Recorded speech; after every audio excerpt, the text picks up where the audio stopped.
he still loves me. Love me. I used to wake up some days and wish I stayed asleep. Cause I went to bed on top of the world.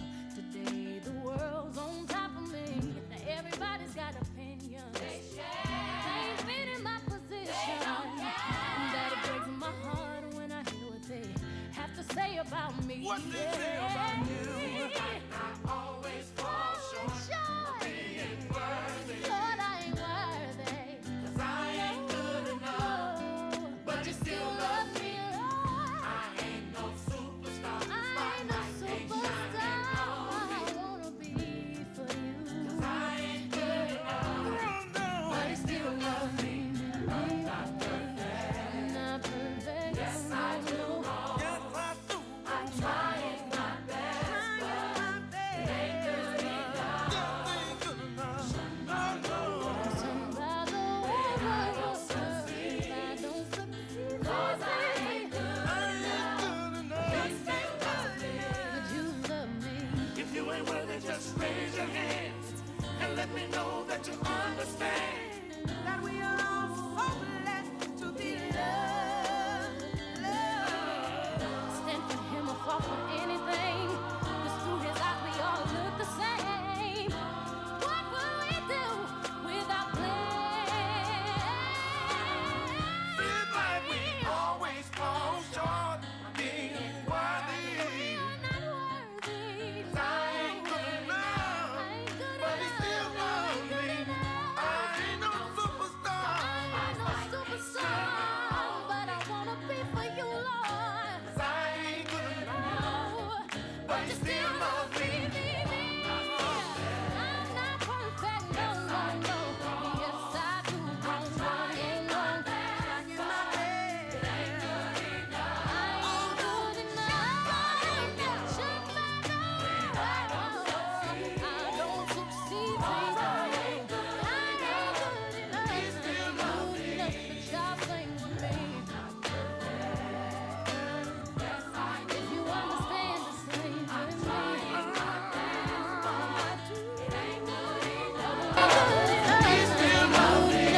Y'all sing with me. If you understand.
Safety on the waters, safety right at birth.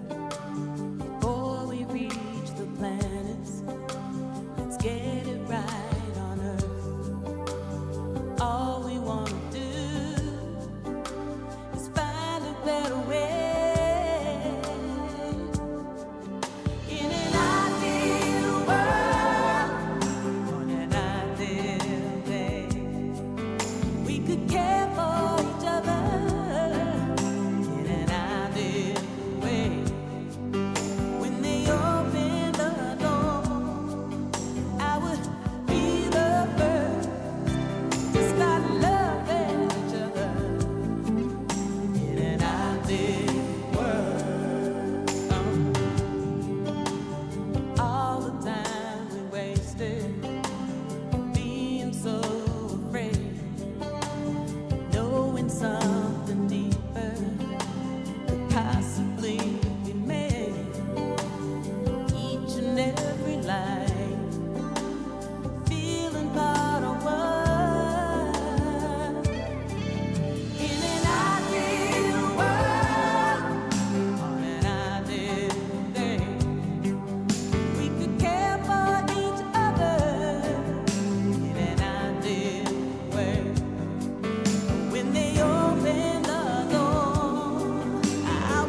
sitting by the telephone, waiting for a bell to ring. I don't want another call, I just wanna hold you. I'm giving my everything, giving all my time. So darling, darling, darling, darling, why won't you call me, boy? I'll go anywhere you want, I'll be anything you say. All I want is to feel your arms around me. I'm giving my everything, giving all my time. So darling, darling, darling, stay with me, baby. Oh, stay won't you stay here for the night? Stay right here with me, sweet baby. Stay for a little while.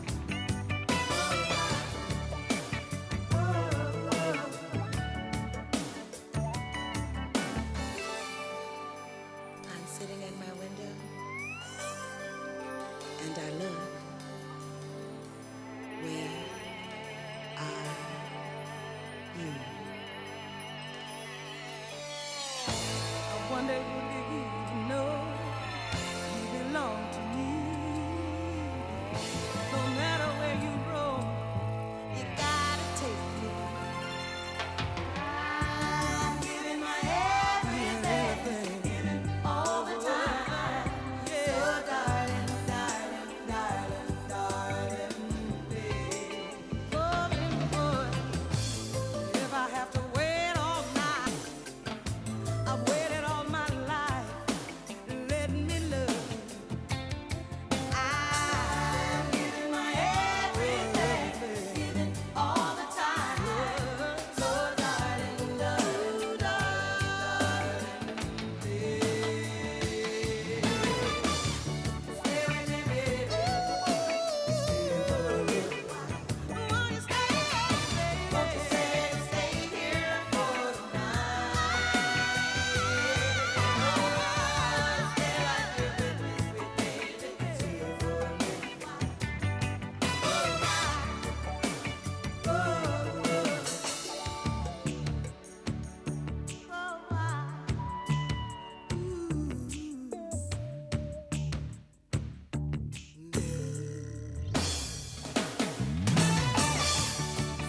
me, baby. Won't you stay here for the night? Stay right here with me, sweet baby. Stay with me, baby. Won't you stay here for the night? Stay right here with me, sweet baby.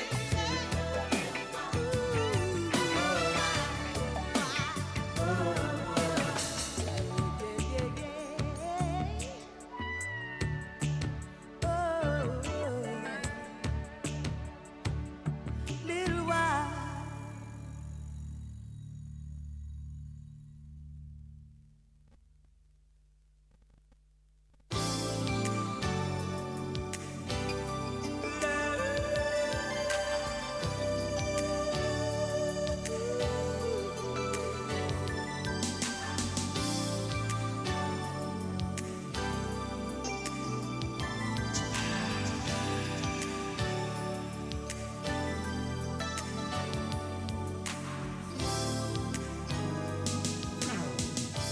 Come a little closer, baby.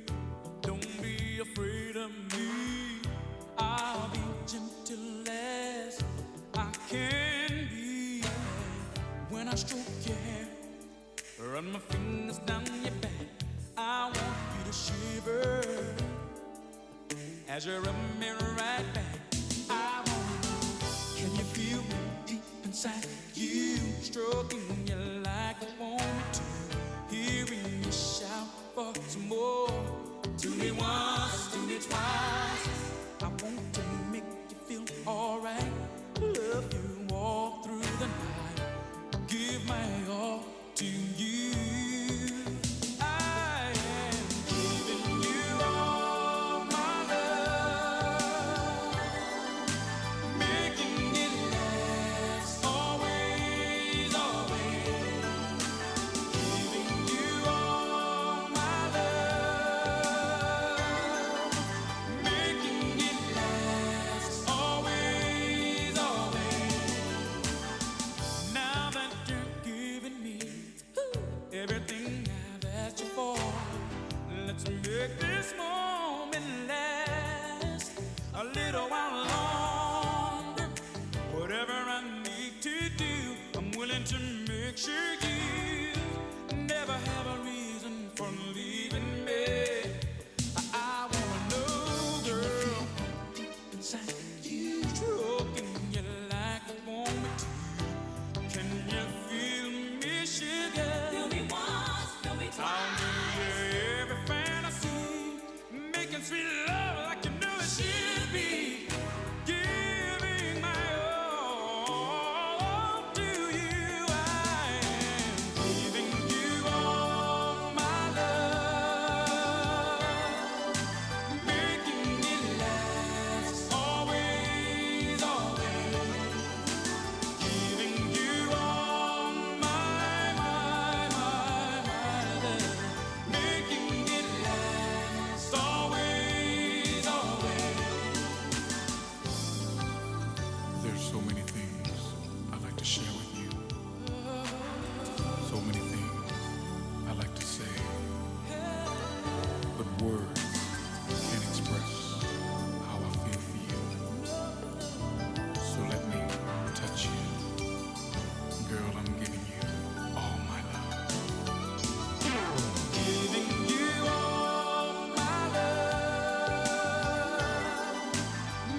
stay in my mind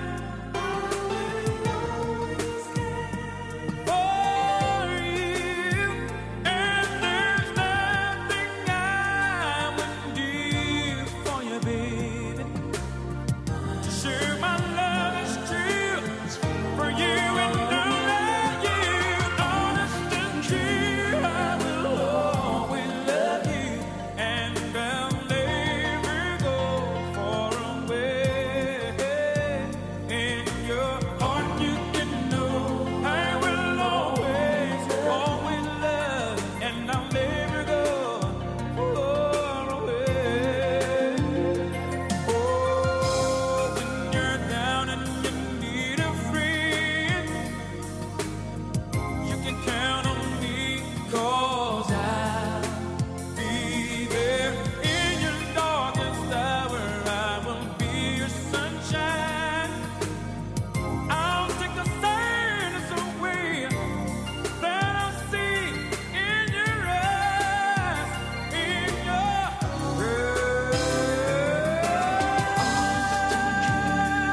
eyes, baby.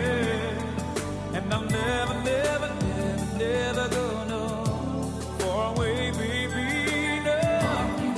No, you can go. Said I'll always be right there. I'll always be right there for you, baby. Baby, I promise. I will always, I will always. Hey, heart you can know. Baby, I will always be right there, and I'll never go far away.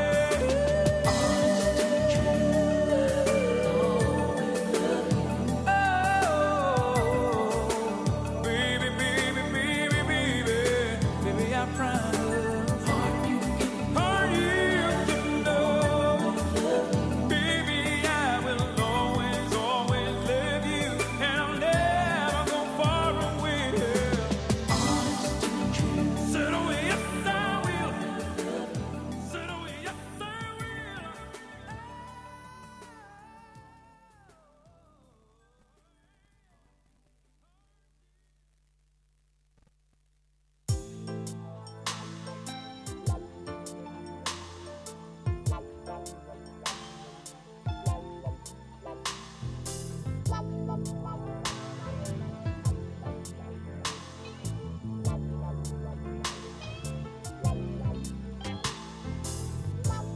Darkness no longer, a child is born. Mother shed tears of joy as baby tests his lungs. But daddy's not there where he ought to be. Somewhere in Georgia, skinning and shooting craps on his knees. Another victim born out here in the hood. And based on statistics, it really ain't all good.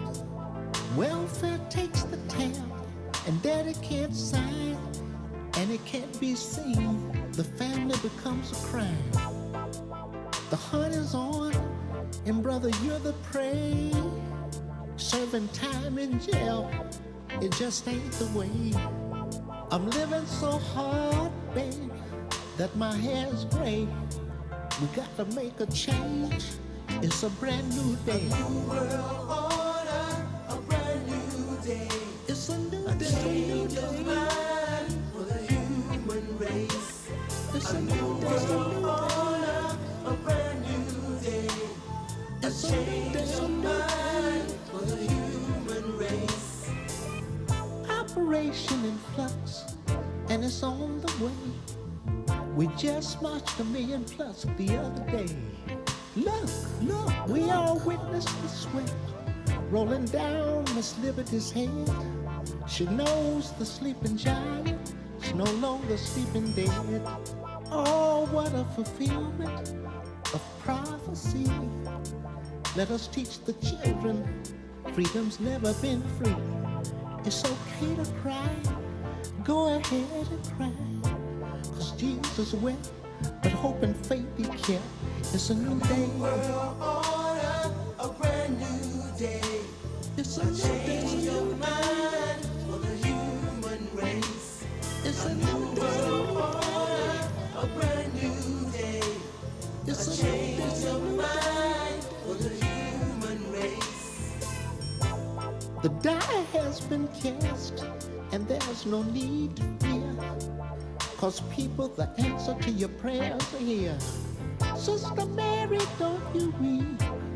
Tell mother not to moan. We need the love, and Daddy's coming home. There's no need to worry.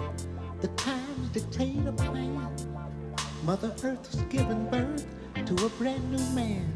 Sister, I know you're misunderstood, but hold on to your man, cause the future looks good.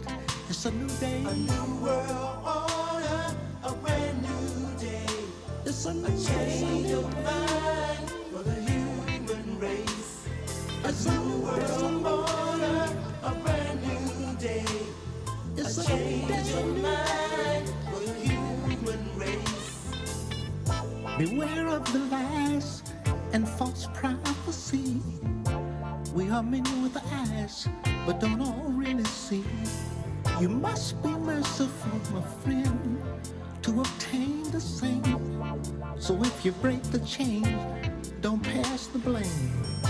We should say unto all, and I'll say it again, it's not just a win. Shake a hand, make a friend. We who are pure at heart somehow might see there's still light in the world. Come rejoice with me.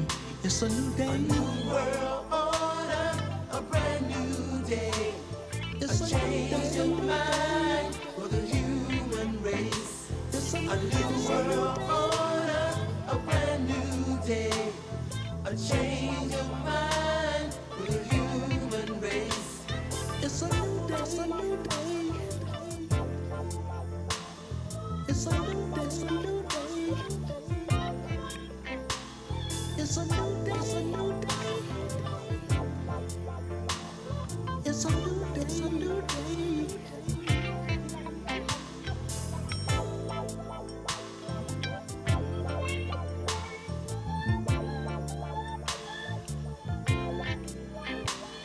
It's a new day. It's a new day.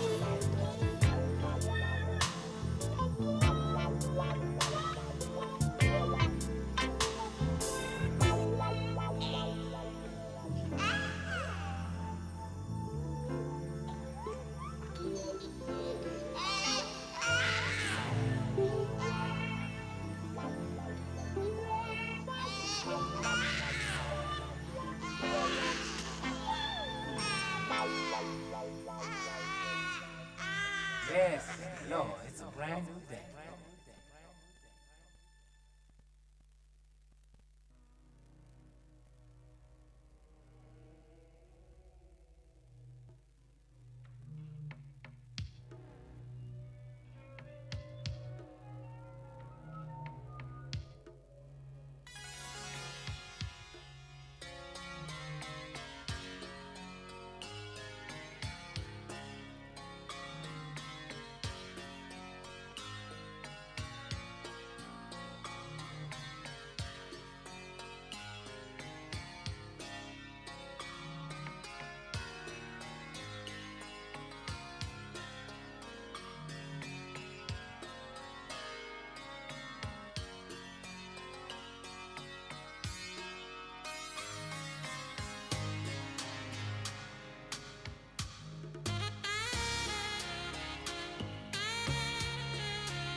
Hello?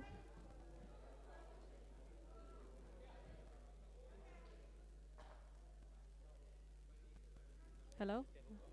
Hey, on. Hi, get the on ya.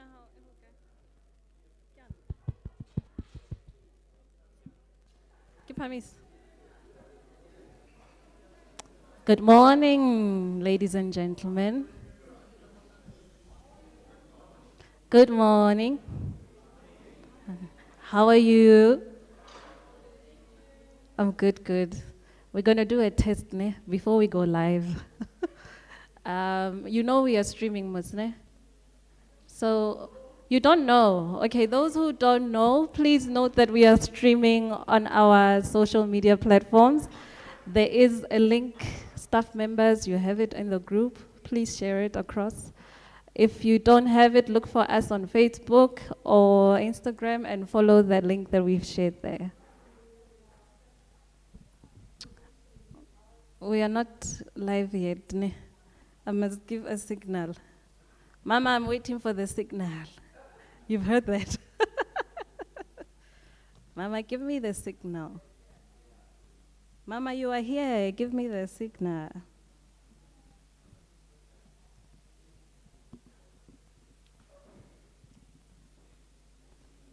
Bathong ke hantle ha ke batla hlaha ke le mobe dintho. You're right. Nyabo.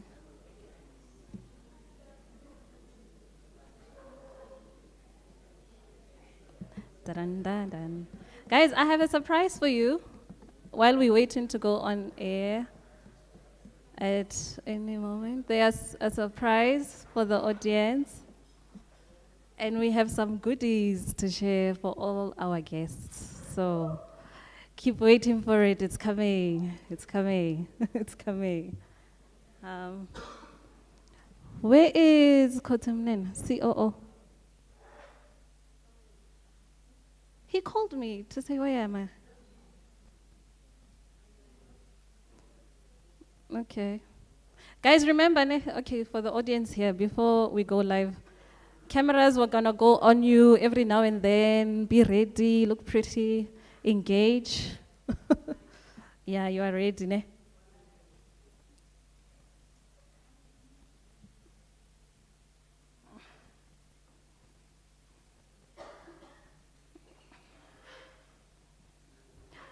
Good morning. I think we are live now, right?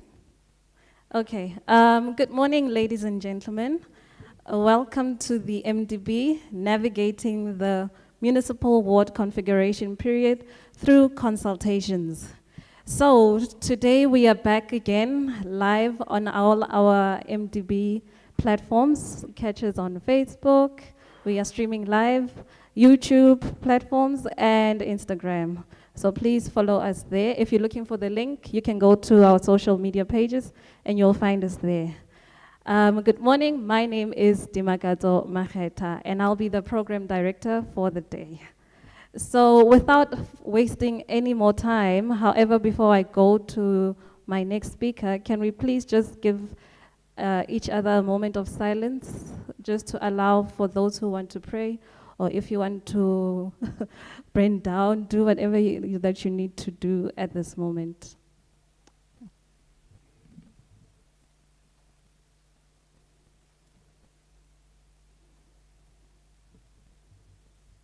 All right, thank you then. Ladies and gentlemen, on our program, we have our opening and welcome, and I'd like to call upon our CEO, the Chief Executive of the Municipal Demarcation Board, Ntate Mange Moroka, to the floor to just give some brief words. Please give him a round of applause.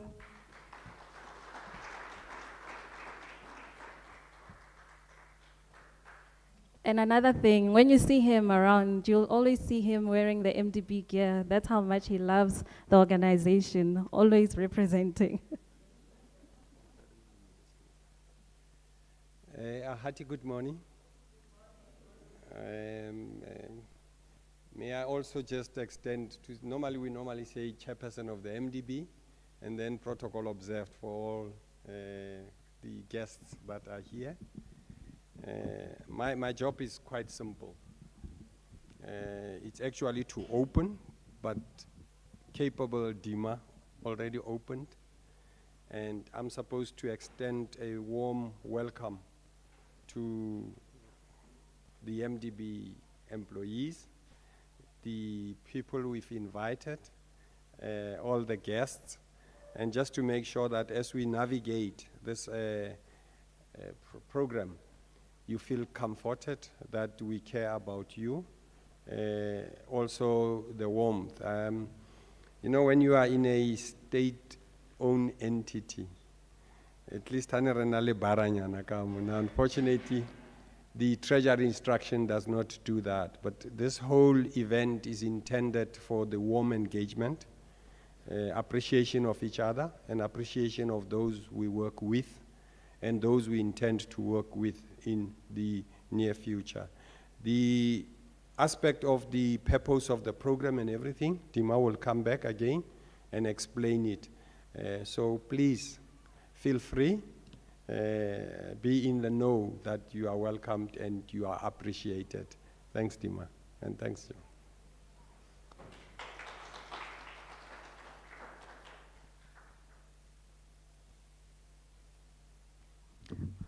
Right, okay, I'm always gonna have to adjust my mic now. You can see I'm vertically challenged, so please bear with me. As we continue on our program for today, you're wondering why we are here today, right? We are in the process of configuring wards for electoral purposes, municipal wards. So you're wondering, when did we start to have such wards? I mean, for those who were there, I see we have young people also in our audience live today. And we also fortunately have those who were here around the 1960s, you know, our oldies are here, hey? We have senior citizens with us. So they will remember very well how we got to have municipalities rather in South Africa. For those who were there, they will remember that the first wards were actually in the year 2000, followed by the next ones that came in 2006 and 2011, followed by the previous ones we had for the local government elections, which was in 2021. So today we're going to learn the importance of these wards, why they are configured, how they are configured, and why is it so important for South Africa to participate in such engagements. We will have conversations today, and we all know that conversations actually give birth to actions. So let's trust that the conversations that we'll have here today will be pretty engaging, and we invite everyone to participate, everyone who's streaming live, and everyone in the audience today. So to help me to facilitate this, I'm gonna call on Mr. Smiso Dlamini, who will be the facilitator for the panel discussion. The program is there for those who are streaming with us. Just on the link, you'll find it. And Mr. Smiso Dlamini comes from the province of Mpumalanga, just to give a context, background about him, so that when he speaks, if you hear him saying T, T, T a lot, you'll remember that it's a Swati young man who will be going T, T, T. So let me also go T, T, T, pote a little bit, as please help me to welcome him on stage. Mr. Smiso Dlamini, everyone.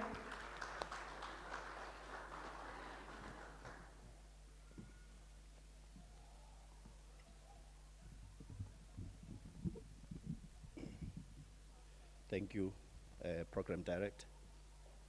Chairperson of the board, CEO, colleagues from the MTP, our esteemed guests and friends, I greet you all. My name is Smiso Dlamini from the Municipal Demarcation Board. My work is to facilitate discussions on today's program, as the Program Director has alluded that we will be discussing the navigation of municipal configuration period. So since we all know that we have started with the pre-ward delimitation processes, I would introduce Our panelists today, we have Mr. Mthobisi Manzini, who will outline on the ward delimitation processes, especially the work that the board has already done insofar as the process started and going forward. Our next panelist will be Ms. Barileng Dichabe, who will be outlining on the ward delimitation launch and public consultations, pre-ward delimitation process, and our broad plans from the stakeholder and communications unit. And then our third panelist will be Dr. Paul Radikonyane, who will update us on the deferred cases. The deferred cases, it's a process that emanated or followed the outer redetermination process, and it's being conducted concurrently with the ward delimitation process. Dr. Paul will be giving us information in that regard. And then our fourth panelist will be Ms. Naomi Kalamane, who would be giving us awareness on the SCM processes, especially with regard to special groups on how they plan to incorporate them as the Municipal Demarcation Board. And then we'll also welcome your participation as the audience, especially for those who are not part of the MDB, would like to see ourselves from your own view. So welcome. If you have any questions, comments, you should feel at home. We will be at your disposal as the Demarcation Board. With that said, I would like to invite our panelists to the floor. Thanks.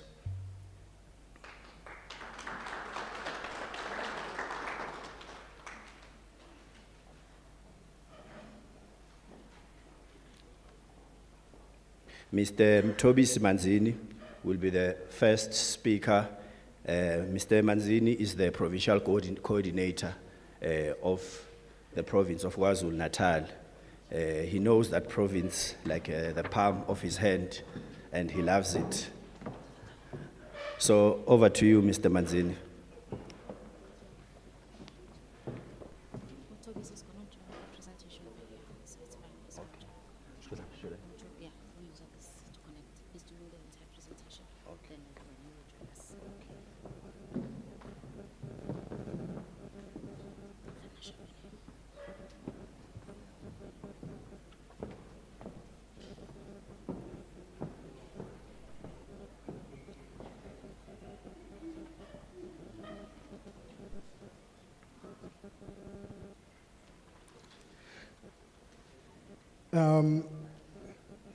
Greetings to the chairperson of the board, the CEO,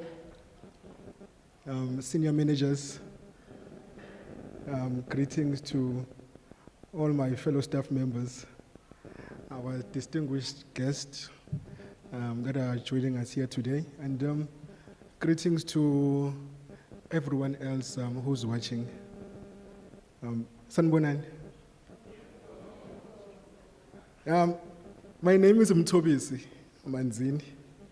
I'm currently coordinating the province of KZN. I've been asked here today to actually do a presentation regarding the ward delimitation process. It feels kind of weird actually to do this presentation in front of my colleagues, but I think I'll try my best to sort of explain how it all works.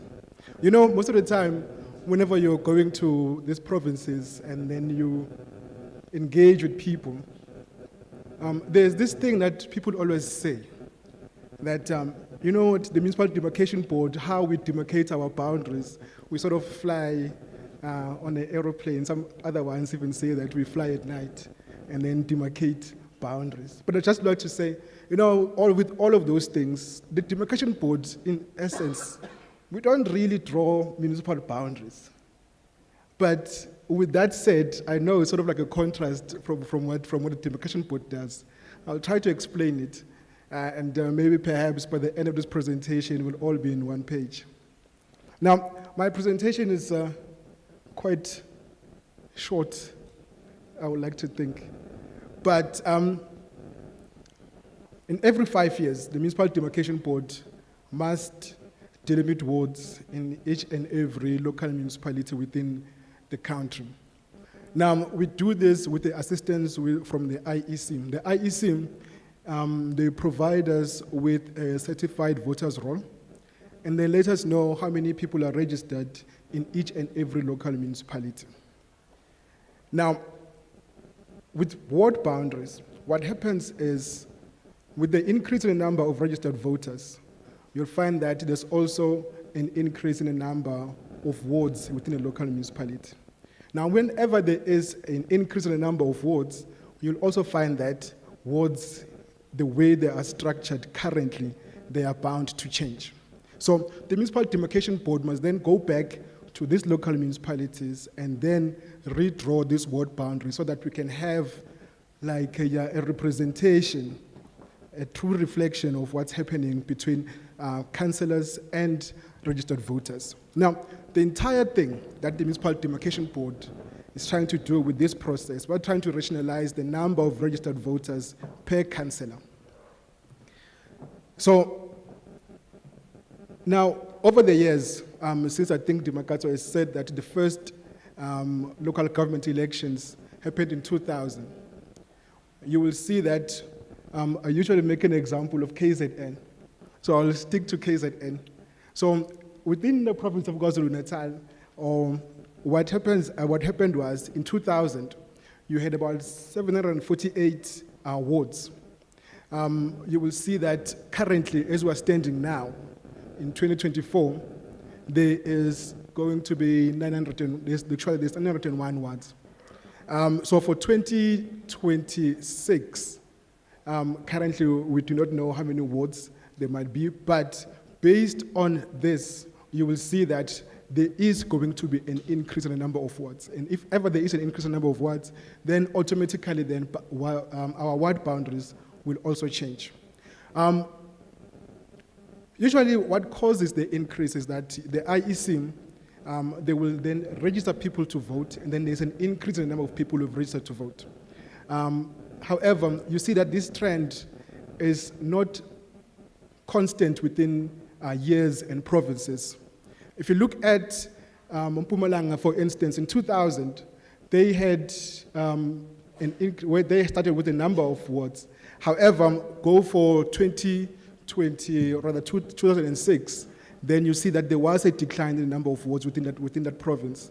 Usually what causes that is you find that people, when they move from their respective provinces to go and live in other provinces, then they register in that province, and then they get removed from that voters' roll in that province, and then basically it also means that the registered voters within that province will also decline. So you also have this kind of thing. It's not really saying that whenever people are registered to vote, you are going to have an increase in the number of wards. So sometimes you'll find that there is a decline in the number of wards. Now, in terms of this process, the Municipal Demarcation Board in 2022, we've started a process of outer boundaries. That is when we looked into the outer boundaries of local municipalities. We've done that process, and we've concluded it in February 2024. Right after then, we started the process of delimiting ward boundaries. The IEC has already given us the certified voters roll, and in October, the minister responsible for local government published a gazette which detailed a formula on how the number of councillors will be determined within a local municipality. So the minister at this point in time has already given us that, and then that formula is then used by the MECs responsible for local government to calculate the actual number of councillors that will be there within each and every local municipality. Now, right after we receive the gazette from the MEC, what usually happens is, on our side, we start what we call a technical process. That is where we meet with technical staff of local municipalities, and then technical staff of local municipalities, they assist the demarcation staff to draw municipal boundaries. I'm sure now you can see when I say that the Municipal Demarcation Board does not really draw boundaries. In any case, we get assisted by the technical staff of the local municipality to draw what we call draft boundaries. Those ward boundaries we then use to present them to a public meeting. However, that is another process in which I will explain later. So after we are done with delimiting of the ward boundaries, what we then do is we give those ward boundaries to the IEC. The IEC then starts with their program of preparing for local government elections, which will happen around about 2026 or 2027. And then that will then conclude the end of the ward delimitation process, and then again, we start the outer boundaries process. Now, like I said earlier, that we've already started with our processes. What usually happens is that whenever the MEC determines the number of councillors, the MEC also has powers to actually change the number of councillors. Now, the number of councillors, the reason why this is important, that the number of councillors determines the number of wards. So if we don't have the number of wards, the Municipal Demarcation Board really cannot start working. So the MECs in each and every province must gazette the number of councillors. If perhaps, let's say that the MEC in KZN, for instance, determines the number of councillors within a local municipality to say that there's going to be 20 councillors within this local municipality, what the Municipal Demarcation Board does is that we will take the number of councillors, which is 20, and then we divide that by 2, which is going to give us 10. 10 will then be the number of wards. Once we have that number, then we will start working. Now, it is also important to note that MECs, whenever they determine the number of councillors, they do have the power to deviate from the formula. When they deviate from the formula, it means that MECs can add or minus the number of councillors stated by the formula from the minister. However, with those powers also comes limitations. If perhaps a local municipality has less than 30 councillors, then the MEC can add or minus 3 councillors. However, if a local municipality has more than 30 councillors, then the MEC can add or minus 10% from that. And again, however, whenever we're talking about a metropolitan municipality, the MEC cannot have more than 270 councillors within a metropolitan municipality. So the cap in terms of the size, in the number of councillors within a metropolitan municipality will then be 270 councillors, which automatically translates to 135 wards. And again, whenever it comes to local municipalities, a local municipality cannot have more than 90 councillors. 90 councillors automatically translate to 45 wards. So a local municipality cannot have more than 90 councillors, and a metropolitan municipality cannot have more than 270 councillors. Now, there is a criteria which is the Municipal Demarcation Board uses. That criteria is then stated in the Municipal Structures Act. So now the first criteria that we use whenever we're trying to draw these ward boundaries, the first criteria is that we have to use registered voters. So we do not use the census that we get from the state's essay. We usually get this thing quite a lot from people who say that, but then why don't you use state's essay, because that will give you accurate figures of people who are actually on the ground. Now, we must also not forget what is the purpose of this exercise. The purpose of this exercise is to conduct local government elections. So then we have to use registered voters. Now, if ever we're using registered voters, what we are trying to do again is we're trying to rationalize the number of registered voters per councillor. Now, for each and every ward, there must be more or less the same number of registered voters that will be allocated. However, let's say perhaps within a ward, there's supposed to be 1,000 registered voters. We do know that areas are not the same. You have areas like areas in the Northern Cape, areas in KZN, areas in Mpumalanga.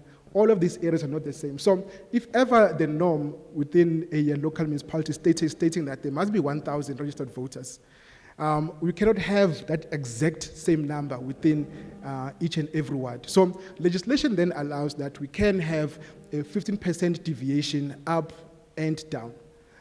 Then we do apply that deviation whenever we do our wards. Then it's going to give you the maximum and the minimum number of registered voters allowed per ward. Another criteria that we use is that we try as far as possible not to split obvious communities. Another thing is what we're trying to do is, with another criteria, is that we have to make sure that where people go and vote, those areas are suitable for people to go and vote. And again, you do not want a situation where you find in a voting station, there are queues among queues of people who are going there to vote, and yet you find that perhaps at the end of the day, people haven't voted because now the queues were very long. Another thing is we have to consider things like topography. You don't want people to actually be crossing busy highways just to access the voting station, or people to be crossing rivers and mountains just to access the voting station. So whenever we draw these boundaries must be drawn in a sense that people are able to actually easily access a voting station. So that is the fourth criteria. Another criteria, which is the fifth criteria, is that whenever we draw these boundaries, there must be identifiable ward boundaries. You have to have a boundary. Anyone within the community will know that this ward starts from this river and then it ends in that mountain. So that is also a criteria that we use.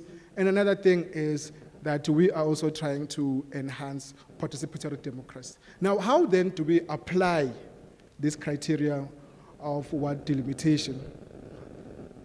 Like I said earlier, that we work closely with the IEC. So what the IEC does, the IEC provides us with a list of voting districts that will be used within each and every local municipality. So we then group these voting districts. What the IEC gives us is a list of voting districts. Within that voting district, there is a number of people that are eligible to vote, or rather that are registered to vote within that voting district. Then what we then do is we group these voting districts to come up with what, bearing in mind the maximum and the minimum numbers that we are given. Another thing is we have to try to put on this voting district so that they become contiguous. It has to be like building a puzzle. You cannot build a puzzle with one block on the other side of your puzzle. Everything else must be contained within one space. Another thing, we always have these discussions with the IEC where they say that we're not supposed to, rather we should try not to split their voting districts. However, in some other instances, you'll find that some voting districts, they are wards within themselves solely because of the number of registered voters that are contained within that voting district. So if ever there are those kind of scenarios, then we have no other choice but to split that voting district. Another issue is perhaps you'll find that a voting district now straddles between a river. So there's a river cutting across that voting district. So in an effort to align our boundaries, we will split the voting district so that it aligns to a river or a mountain, so that people don't have to be crossing these topographical issues or topographical features just to access the voting station. So again, what we're trying to do again is to create identifiable ward boundaries. Another thing is we try to keep the existing ward numbers. You'll be surprised whenever you go to communities and then you find that you've changed a ward number. You'll find that people will tell you that, no, I'm from Ward 1. And then whenever you tell them now, but that has changed now, it's Ward 2, you start getting into a quarrel with people. So whenever we draw these boundaries, even though ward boundaries change, however, we try our utmost best not to split, or rather not to change those ward numbers. Now, here is a typical example of how we actually draw these boundaries, or how we come up with the numbers that are supposed to be within each and every ward. It's what we call a norm. Let's say, for instance, that according to the IEC's voters' roll, the IEC has said that within a local municipality, there is going to be 40, or rather maybe perhaps the IEC will say there's going to be 20,000 registered voters. And then the MEC will gazette and say that there is going to be 40 councillors within that local municipality. What we then do as a municipal demarcation board, we will then take the number of councillors, which is 40, and then divide it by 2, which is going to give us 20. 20 will then be your number of wards. So what we're trying to do is to take your 20,000 registered voters and then fit them within 20 wards. So what you're going to do is, we are going to say 20,000 registered voters divided by 20, which is going to give you 1,000. This basically translates that within each and every one of these 20 wards, there has to be 1,000 registered voters. However, like I explained earlier, that we do know that areas are not the same. You have rural areas, we've got urban areas, we've got townships, we've got squatter camps, and all of these areas. So those areas are not the same. In essence, then legislation then allows us to deviate from that 1,000. So if you add 15% from 1,000, you are going to have 1,150. And again, if you take away 15% from 1,000, you are going to have 850. So a ward, according to this example, cannot have more than 1,150 registered voters, and again, it cannot have less than 850 registered voters. So whenever a ward is being configured, it has to then stick to the numbers that are given to people. Even if a number, let's say that a person will make a proposal to the demarcation board and state that they're going to have 849 registered voters, then automatically then it will mean that the ward is not compliant because it hasn't met the threshold that was provided. So at this point in time, these numbers will be given to local municipalities to start planning on how their wards are going to be configured, and I believe that that process has already started. It's already with people my colleagues have already started engaging with local municipalities to come up with draft ward boundaries. So this is an example, a typical example of how we actually draw a ward boundary. This is an example of a voting district. This voting district has 170 registered voters. If ever we're going back and using that example of 850 and 1150, then you will see that 170 is still way below the 850 threshold in which we need. So you're going to continue adding voting districts. You add another voting district which has 230 registered voters. Then if you put 230 and 170 together, that gives you 400. We are still below the threshold. You are going to continue adding voting districts until you get to the numbers in which you need. And then you configure your ward. From there on, what you will then do is you will state the voting districts in which you've put together and the numbers that are within each and every voting district. At the end, it will give you a total. In this case, it's 1,105, which is then still within the threshold that was provided. So this we will then regard as a compliant ward. Now, there has been challenges with this process over the years, and I believe perhaps the Municipal Demarcation Board over the years itself has been trying to maneuver through some of these things with the way we do our things. Now, the one thing in which we find that people still complain about is that people who do not want their wards to be changed, especially when they've gotten so accustomed to how they've been living. So whenever we come every 5 years to change those ward boundaries, we sort of see that it also destabilizes the way in which they've been accustomed to live. Another thing is, within each and every local municipality, the local municipality has projects that they do, which they call ward-based planning.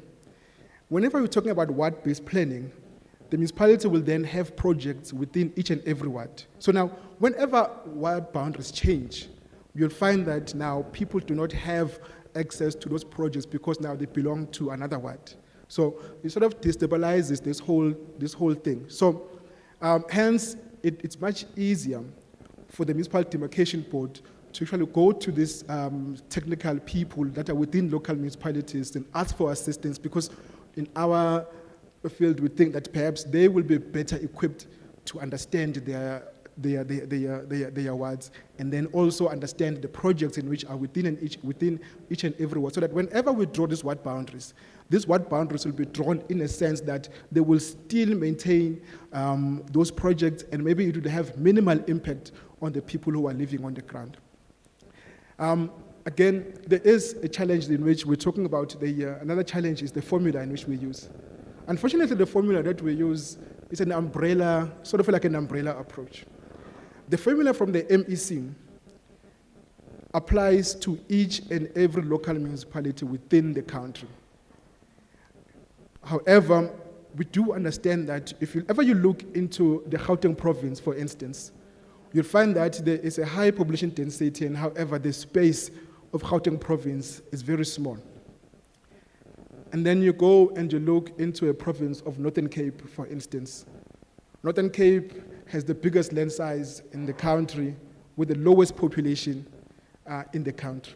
Now, whenever we're trying to apply this formula, what you will get is that in a province like Gauteng, you will find that you're going to have very small wards. You can see maybe perhaps a ward can be a couple of streets.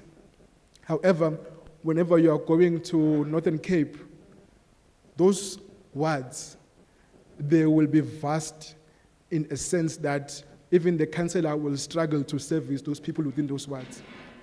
Now, it is problematic in any case that you are going to have a formula that will apply to each and every province, while we do know that all of the provinces within the country are very different. Now, this is another problem, or rather another challenge in which the Municipal Demarcation Board is facing in any sense, because whenever we go out there, we consult with people, they will always tell you this, that their wards are too big, they are not manageable. However, even on our side, we are stuck using this formula, and then we're stuck in this current legal framework in which we are using currently. Another thing is, another challenge in which we have is that people always say that perhaps it'll be much easier for the Municipal Demarcation Board to use the census instead of registered voters. However, the whole point of this exercise is to then prepare for local government elections. So that is basically why we can't use the census that we get from the states. However, we do use the census in this process as additional data for this process. Another thing is, you'll find that in other provinces, especially you'll find other provinces in KZN, or like the province of KZN, where there are a lot of traditional authority areas. Now, we do get requests, and then whenever you get those requests, maybe from traditional areas, then they state that we should put on their traditional area within one ward. It becomes problematic based on the criteria that I've explained. You find that perhaps if ever you have a small traditional area, then it is much easier to put that area within a single ward. However, you find that in some other instances, the traditional area will be the entire local municipality. Now, if ever we're going to go with this criteria and try to accommodate those kind of requests, then automatically then we will be breaking our own laws in any case. So we do, however, try to put a traditional area within one local municipality, because we do know that the Municipal Demarcation Board has no jurisdiction in changing traditional area boundaries. However, we do try to put those areas within one local municipality.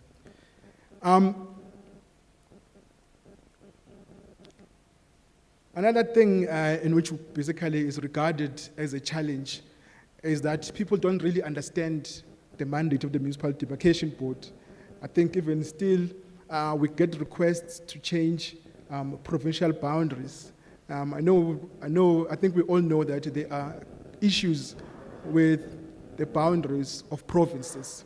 You'll find that, for instance, between Gauteng and Northwest, in Madibeng local municipality, there is an issue there where the provincial boundary splits communities. So now people, basically, they are split between two provinces. Now, the Municipal Demarcation Board has no mandate in terms of changing provincial boundaries. Our mandate will only stretch up to district boundaries. I've heard this thing one time, someone saying to me that, the provincial boundary is also the municipal boundary, so you can also change the municipal boundary to change the provincial boundary. Unfortunately, it doesn't work like that. The provincial boundary, it is stated in the Constitution. So those boundaries, if you have to change them, you need to also change the Constitution. On our side, we don't have that mandate as yet. Another thing in which people also say that, they say that the Municipal Demarcation Board does not consider inputs from the public. Also, that is something in which I think is far-fetched in any case. The Municipal Demarcation Board is obligated to look into each and every input that comes to the Demarcation Board. Now, the thing is, when people submit proposals, and then, let's say, for instance, for one local municipality, you will find that there's 100 or 1,000 proposals that will seek to change a local municipality with maybe, let's say, 5 wards. If the Municipal Demarcation Board has those numerous applications to change ward boundaries, the Municipal Demarcation Board we will then have to use our own discretion to choose which boundaries are going to apply for that local municipality. What we usually advise is that it becomes much easier for a local municipality and within a local municipality, all of its stakeholders to engage with ward boundaries.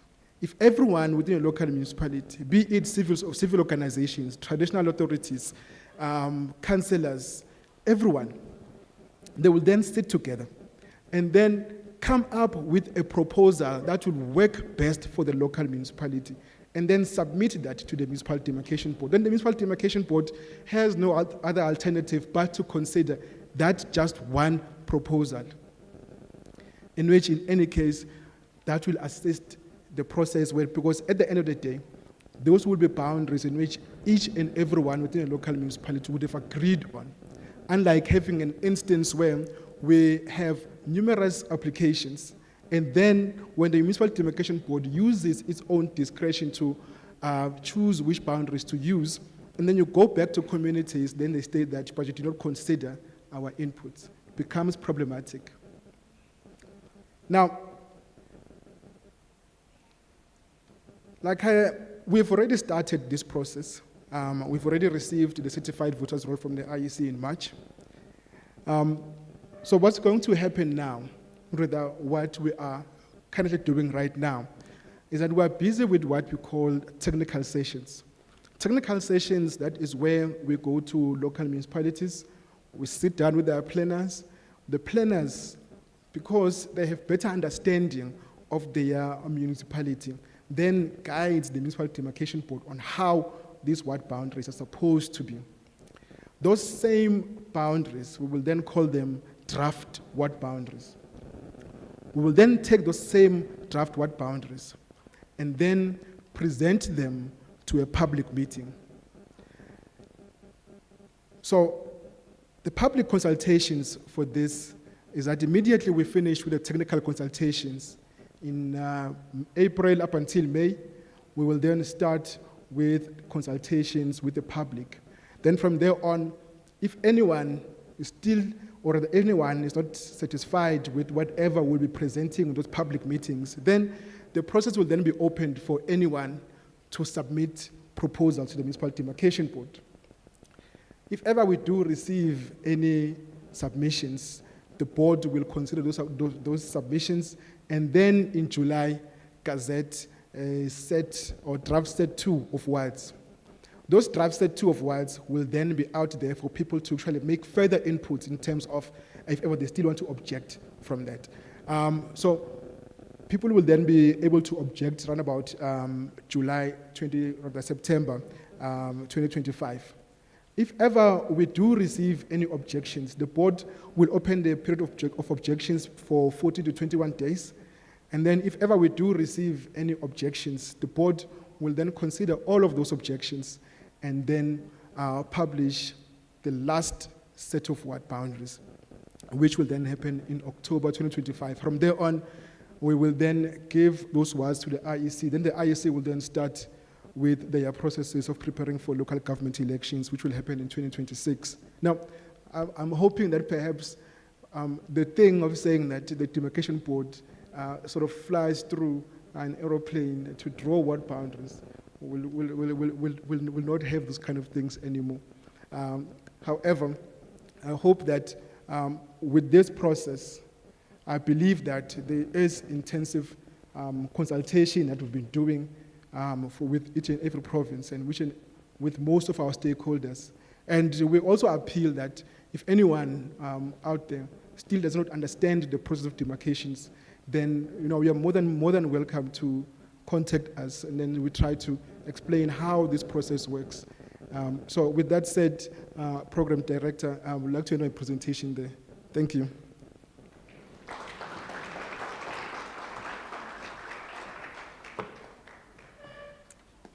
Thank you, Mr. Manzini, for such an informative presentation.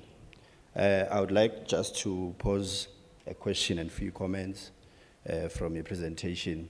Seeing that this is a technically intensive process and it uses a lot of technical jargon, how do you then manage to dismantle the language and deliver it to a layman in our communities? So you will have to demonstrate that to us after the other panel members have made their submissions. Still, on the question of stakeholder management, how does this process benefit an ordinary member of the community, and why should they participate in this process? And then, please note those questions down. Still on the ward delimitation process, I would like to call Ms. Barileng Dichabe to outline the ward delimitation launch as well as the public consultations.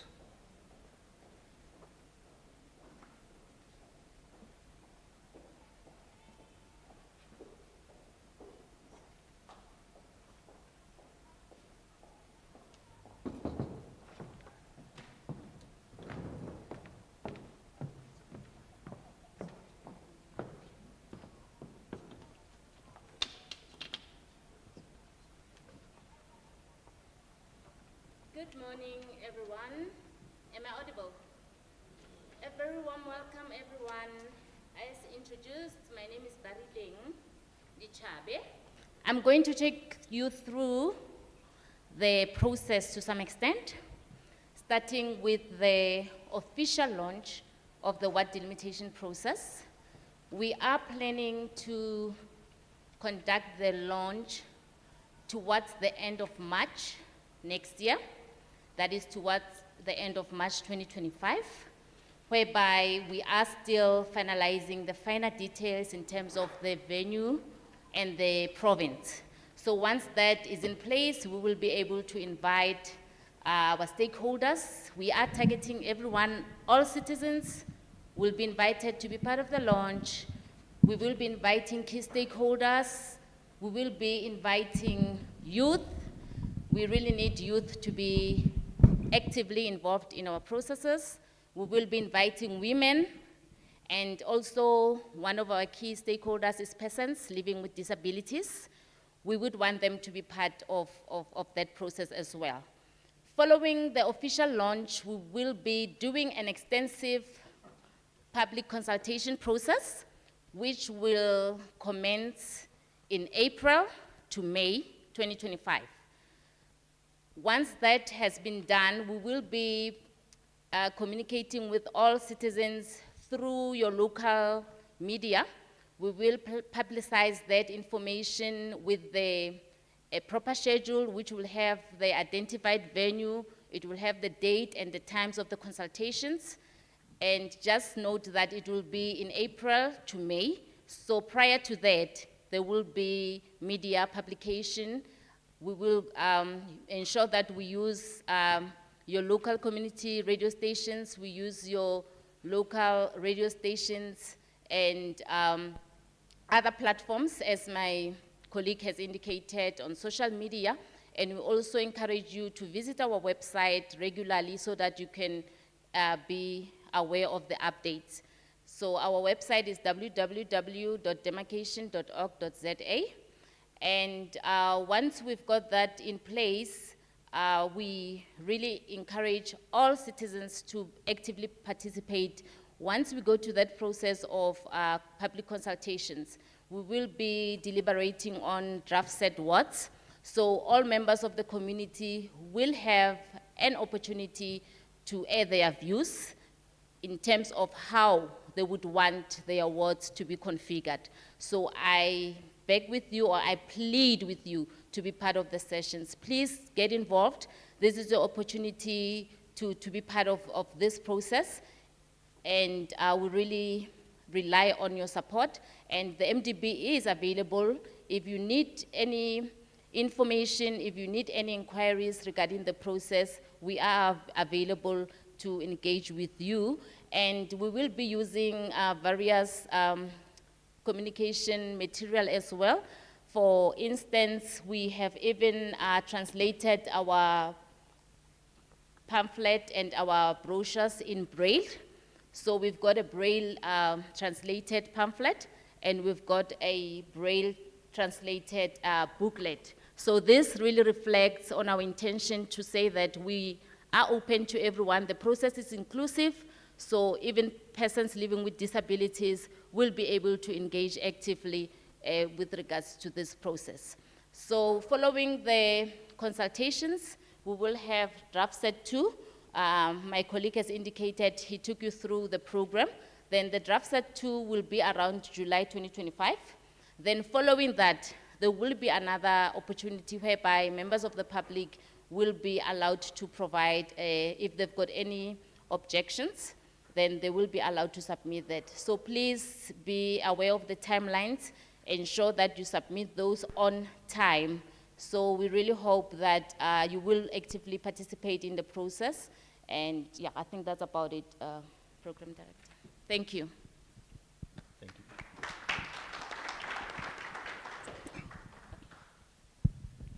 Thank you. Thank you, Ms. Bariling, for the information. On the issue, I'd like to ask a question. On the issue of public meetings, can you please give more information on the times and when will the public meetings start? And since we all know that the Municipal Demarcation Board meetings are daytime meetings, so how do you plan to reach out to those who will be at work during the day and those who can't make time to go to the venue of the meeting? Thanks, you will answer me later. For now, I'll give it to Dr. Paul, who will take us through the issue of the deferred cases. Over to you, Dr. Paul. Thank you, Program Facilitator. Yes, my name is Paul Radikonyana, the Senior Manager for Advisory and Research at the Municipal Demarcation Board. Let me take this opportunity to also thank the staff and the organizers of this event for having included me in the program to say whatever I'll be saying today. At the same time, I'll also thank the guests or people, stakeholders who are here, who have found time to be with us today. Indeed, this is an August occasion at which all of us here are here to reflect on the process affecting the work of the MDB. Mainly, I would say, ward delimitation process, municipal boundary determination, and public participation. Those are some of the process which affect the work that we do as an entity. Now my task is very short in the sense that I'm here to reflect on the progress and process or the approach regarding the deferred municipal boundary determination cases. Now one may ask, how does this fit in this program? In short, a municipal boundary determination process is the process that precedes or happens before what delimitation process, which my colleague, Mr. Mutobisi, elucidated on. Now, what does it mean? From time to time, the entity receives requests from the public or any member of the public who may feel that he has got his own wish or whatever regarding where he's staying in a municipality. Some would say, for example, when we did analysis on the request, why do people request municipal boundary determination, or why do they send proposals? Some would say, I no longer want to stay in Ward 22. I want to be relocated in Ward 33. Or some would say, I don't want to be in this municipality, but I want to be in that municipality. Why? Because mainly there are issues, and when you look at the requests or proposals, most of the issues being raised there are on service delivery. Some would say, people in Ward 14, they get better services than us in Ward 10. As a result, we are requesting that we should be moved from Ward 10 to Ward 14. But it's not as easy as that, because there's a process which must be followed when you submit this request. I was just giving the context in terms of why am I supposed to talk now on the deferred cases? Now, we have just started with what delimitation process. Before that, the MDB embarked or conducted the municipal boundary redetermination. So in 2023, the MDB considered and concluded the municipal boundary determination process regarding the proposals which the entity received. But now what happened? The board resolved not to finalize other cases. And those cases are referred to as the deferred cases, meaning they've been postponed for a later date. I'll give the reasons why. Now, out of the process, or based on the resolution taken by the board, there were 13 cases which were not attended to, which were not finalized. So we call them 13 deferred municipal boundary redetermination cases. Now, in terms of their distribution, in the Free State, in the Eastern Cape, there were 3 cases. In the Free State, 3 cases as well. KwaZulu-Natal, 1 case. Limpopo, 4 cases. Mpumalanga, 1 case. Northwest, 1 case. In short, these were not finalized. Now, what are the reasons? Why were they not finalized? There were main 3 reasons. The board felt that the information provided at hand then was insufficient. As a result, the board could not make informed decision regarding those cases. Insufficient information. Secondly, complexity of the problem. The proposal, or these proposals, some of them were very complex because they included various issues which required further research. As a result, the board resolved that further research and further stakeholder consultation must be conducted to ensure that sufficient information is gathered. And once that is done, then the board can utilize that to make decision, either to proceed with the case, to close it, or to bring it to an end. Now, the third one, which I've already alluded to, is further research and stakeholder engagement. Amongst these 13 cases, the board felt that, for example, in Limpopo, there were 2 cases. You call them minor cases because they just require consultation and stakeholder engagement, just to consult with the traditional communities to get what their views are regarding those cases. So these are the main reasons why these cases were not finalized. All right, now what will happen? Or how far are we in terms of handling these 13 cases? The research has already started. In other words, some of the cases we have started with the research. And with regard to the stakeholder engagement, a decision has been taken that stakeholder engagement will start, whereby, for example, the chairperson requested that Honorable Premier invites those affected municipalities to ensure that when we as an entity go to them, they attend those consultation meetings. And in that process, the intention is also to formally consult important stakeholders, the premiers, the HODs, whoever, to ensure that they participate in the process.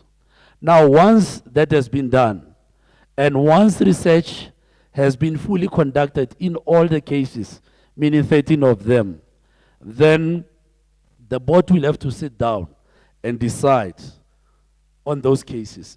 And the board will decide whether it proceeds, it determines, it does not, or it closes the case. That is what will happen. And once that has happened, now, these cases upon which the board will decide to proceed, they will be subjected to the process of ward delimitation. Meaning, because we have started with ward delimitation process, at the moment, they are excluded. Why? Because they were not finalized during municipal boundary determination. But once the research, stakeholder consultation has taken place, then they will be subjected to the process of ward delimitation, meaning they will be treated the same as those others, whereby ward delimitation process has already commenced. Now, in short, I'm not going to deliberate more on this, but for further details, the cases I've already alluded to, I've said, so far the research, for example, has already been conducted with the JB Max, the one in the Northwest Province, the one in Mpumalanga, the city of Mbombela, and at the moment we are finalizing the 2 cases in the Free State, 6781 and 6782, redetermination of Maluti-Apofu, local municipality. That's where we are. But we are intending, in terms of the process, consultation will be conducted in February next year. Research will be finalized for all those cases. Then the board will sit. Depending on the time when the board make decision, then those cases, what determination process will start, publication, and the normal legal process will be followed. Therefore, that is the intention of making sure that people know the process or the approach and the progress regarding those cases which are not finalized in 2023. On this note, I would say thank you. Thank you. Thank you, Dr. Paul, for the informative presentation. I'd also like to pose a question to you. As someone who belongs in the research unit or who's heading the research unit of the MDB, we would like to know how are we perceived as the MDB in the academic space from other scholars in terms of critique, limitations, our progressive nature, and how do we benefit the country. I would also like to read a few questions from our online streams that I've received. One question is from Blessing Gwede. Blessing is saying, is the allocation of councillors per population or by area? The second question is, you have, okay, this one is directed to you, Mtobis, even the first one. You have over 5,000 people staying in Block 1 in Johannesburg CBD. How do you navigate through this? This one is coming from no name. And then the third one, if you use registered voters, do you take into consideration non-voters, no-name voters which are under 18? I don't understand this one because you can't register if we are underage. But anyway, you would answer it. And then the fourth one comes from Palisa Qinu. How does the word affect me as an ordinary person? I think I've asked you this one as well. And then the last one is from Putuzo. Putuzo is saying, what safeguards the process, or what do we have in place to ensure that the word limitation process are fair and not influenced by the political considerations? This is for you, Barile. Okay, now we will note all those questions down. You will answer them after Ms. Halamane has submitted a presentation. Over to you.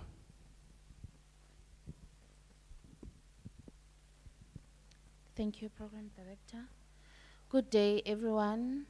As you've already know, my name is Naomi Kalamani, and I'm the SCM officer at the MDB. So my presentation is very small, just to talk about the SCM process, where we include, where we do business with women, youth, and people who are living with disability.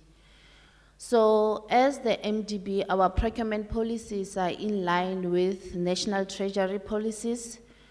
And in order to do business with us, you firstly have to be registered on CSD. So we select our suppliers on Central Supplier Database, and we also ensure that we do more business with women, youth, and people who live with disabilities. And we also encourage people who live with disabilities to take up space and also to contact us should they have any challenging in submitting their quotations. Yeah, that's all I can say with regard to us in SCM.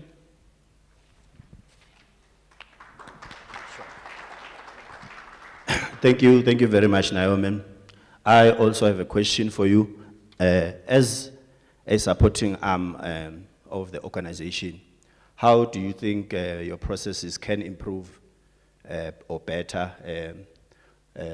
what our colleagues, our panelists here have submitted in form of the core work, operations, public participation, as well as research? And I will also welcome questions from the floor, especially from our guests and friends who visited us, but also from the colleagues.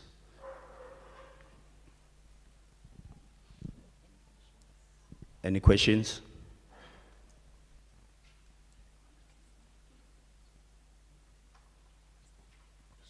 Okay, or maybe we can start with the questions, answering the questions that were posed to the colleagues. And then after that, maybe it will stimulate a conversation from the floor. We'll start with Mr. Manzin. Okay, no, thank you. And thank you for the questions. I think they are very important questions to ask. In terms of the first question, is to say that the allocation of councillors, is it per population or per area? Well, when the MEC determines the number of councillors, the MEC will then determine the number of councillors per local municipality. So, if perhaps the MEC will say that, or rather, if the MEC will say that there's going to be 20 councillors, we will then divide that number by 2, which will give us 10, which means that each and every ward will have 2 councillors, be it PR or ward councillor. So that is then allocated per local municipality. In Your second question, when it comes to, you talk about Block 1 in Johannesburg CBD, which is about 5,000 people within that. Now, the Municipal Demarcation Board, we do use the number of registered voters. If perhaps, let's say that out of those 5,000 people, all of them are then registered, if that 5,000 is above the norm that we use as the Municipal Demarcation Board, then what we will then do is some of those voters will then be allocated into another ward. So one thing that you have to understand is that whenever we do ward delimitation, it's all about registered voters. So if ever there is about 5,000 people, and perhaps should the IEC deem that those people within that area, they will not be catered for in terms of a voting station, then the IEC will, within using its own discretion, perhaps create another voting station to allow those people to actually go and vote there, so that you do not have within a voting station queues among queues where people end up not being able to go and vote. Now, the third question is saying that do we consider non-registered voters which are under 18? I believe that with this process, what is vital with this process is that we use registered voters to do this, because the entire issue with this is that we are doing it for the local government elections. So we will then only consider the number of people that are registered to vote. How does this process affect you then as an individual on the street? Now, I believe that the current setup in which we are in right now is that whenever we're talking about a person on the ground who will then have issues, let's say perhaps service delivery issues, this person, the only person he will go to will be the ward councillor that will be elected within that ward. So you will then go to a councillor, the councillor will then escalate your issue to the local municipality in council.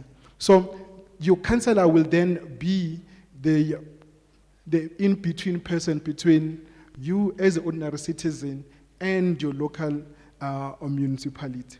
So basically that is how it affects you. So if you see that perhaps there isn't or there is service delivery within your area, then you must know that you owe that to your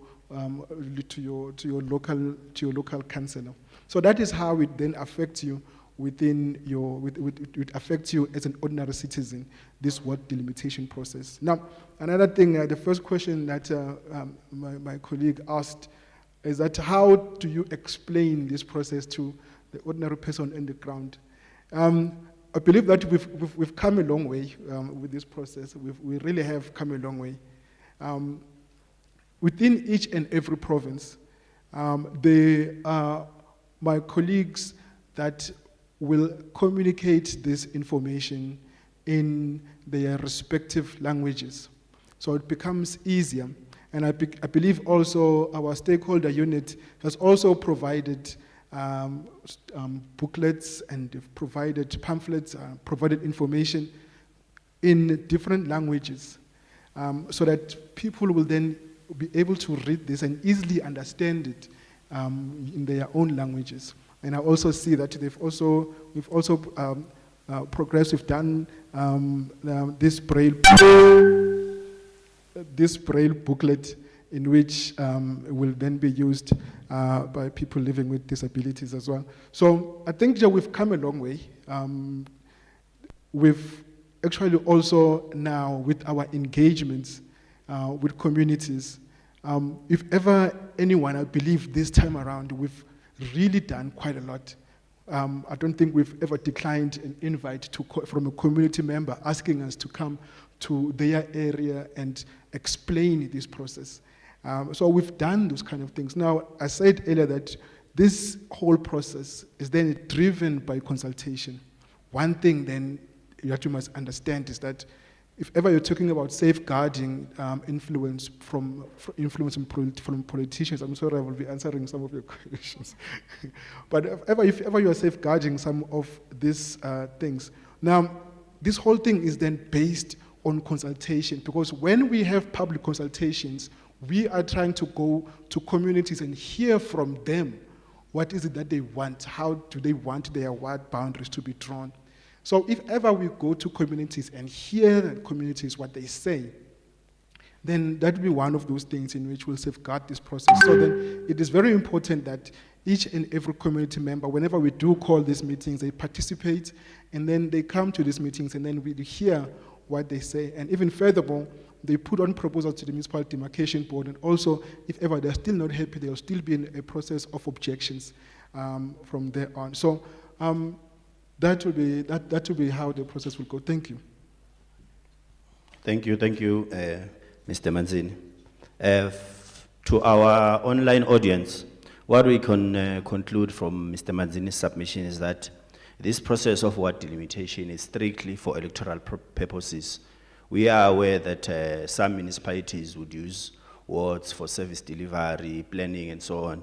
But Mr. Manzini's presentation has demonstrated that this process is strictly for electoral purposes, where the MDB has a responsibility to make sure that we distribute the number of registered voters per municipality, per councillor equally, so that on the day of the election, there should be balance. We shouldn't have a situation whereby one ward in one municipality has 5,000 registered voters and another ward has 2,000 registered voters. We also have a question for HR. There's a question from the online audience. They're asking, what are your plans to help the youth of South Africa in terms of jobs? Can I continue with mine? Thanks, Smiso.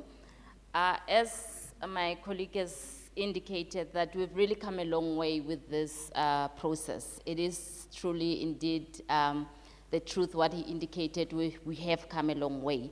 And even now, what we do is that we are very careful in terms of even the language that we use. We have tried as much as we can to simplify the language, because previously it was regarded as a very technical process. We have really tried our best to simplify it. The language that we use, you can tell when you look at our brochures, at our pamphlets, it's really simplified. So this is a way of saying an ordinary person will be able to understand and get the message. So we have translated our pamphlets, our booklets in all official languages and also in Braille, as we indicated. So we are really giving it our all to improve our processes. And also the question posed with regards to public participation, we did indicate that we will be visiting all provinces. And in terms of the schedule will be ready around March 2025. Then that's when we will be able to use your local community stations, radio stations, your local newspapers, and a community newspaper circulating in local areas, whereby we will be communicating the date, the venue, and the time for the meetings. And another interesting question that was posed was the issue of saying we normally have our meetings in the mornings and in the afternoons. Yes, that has been the trend. That's what we've been doing all these years. It's only through a request that we're able to do evening meetings. And as I indicated, we want to work with you. If you've got a special request, you are welcome to send it to us. We are very flexible. We can accommodate you, and we'll also engage with municipalities. They will be helping us as well. And in terms of this schedule, it's not only going to be done by us as the MDB, but we will do consultations with our stakeholders, and they will advise in terms of which is the preferred area, which is the time, and the date and the venue. So there was another one that was posed by Pumuzo. My colleague did attend to that question, but I would just like to add that as the MDB, we are an independent institution and we conduct our business without fear, favor, or prejudice. Our processes are very transparent. So on this one, Ntate Manyoni, Ntate Manyemoroka, if there's anything you would want to add, I would really want you to emphasize this one, that we are independent and we will not shy away from that one. So we are fair and we are very much transparent. Then I can, on behalf of the MDB, assure you of that one. Am I protected, CEO? Yes, and I think, can I hand over to, okay, I'll hand over to Dr. Radikonyana, thanks. Thank you, Mr. Facilitator, for the questions from the members as well, and from you. Before I respond to my questions, I'd like to add my views or my weights to the two questions which were posed to my colleague Mtobisi. I think the issue of using voters' roll versus the population.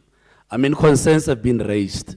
The question is, why do we use, or why is the voters' roll used instead of the population? Why? Because a councillor in his or her ward is not only responsible for the registered voters, but is responsible for the entire population. We also in the past had a seminar with the HSRC and the IEC who presented.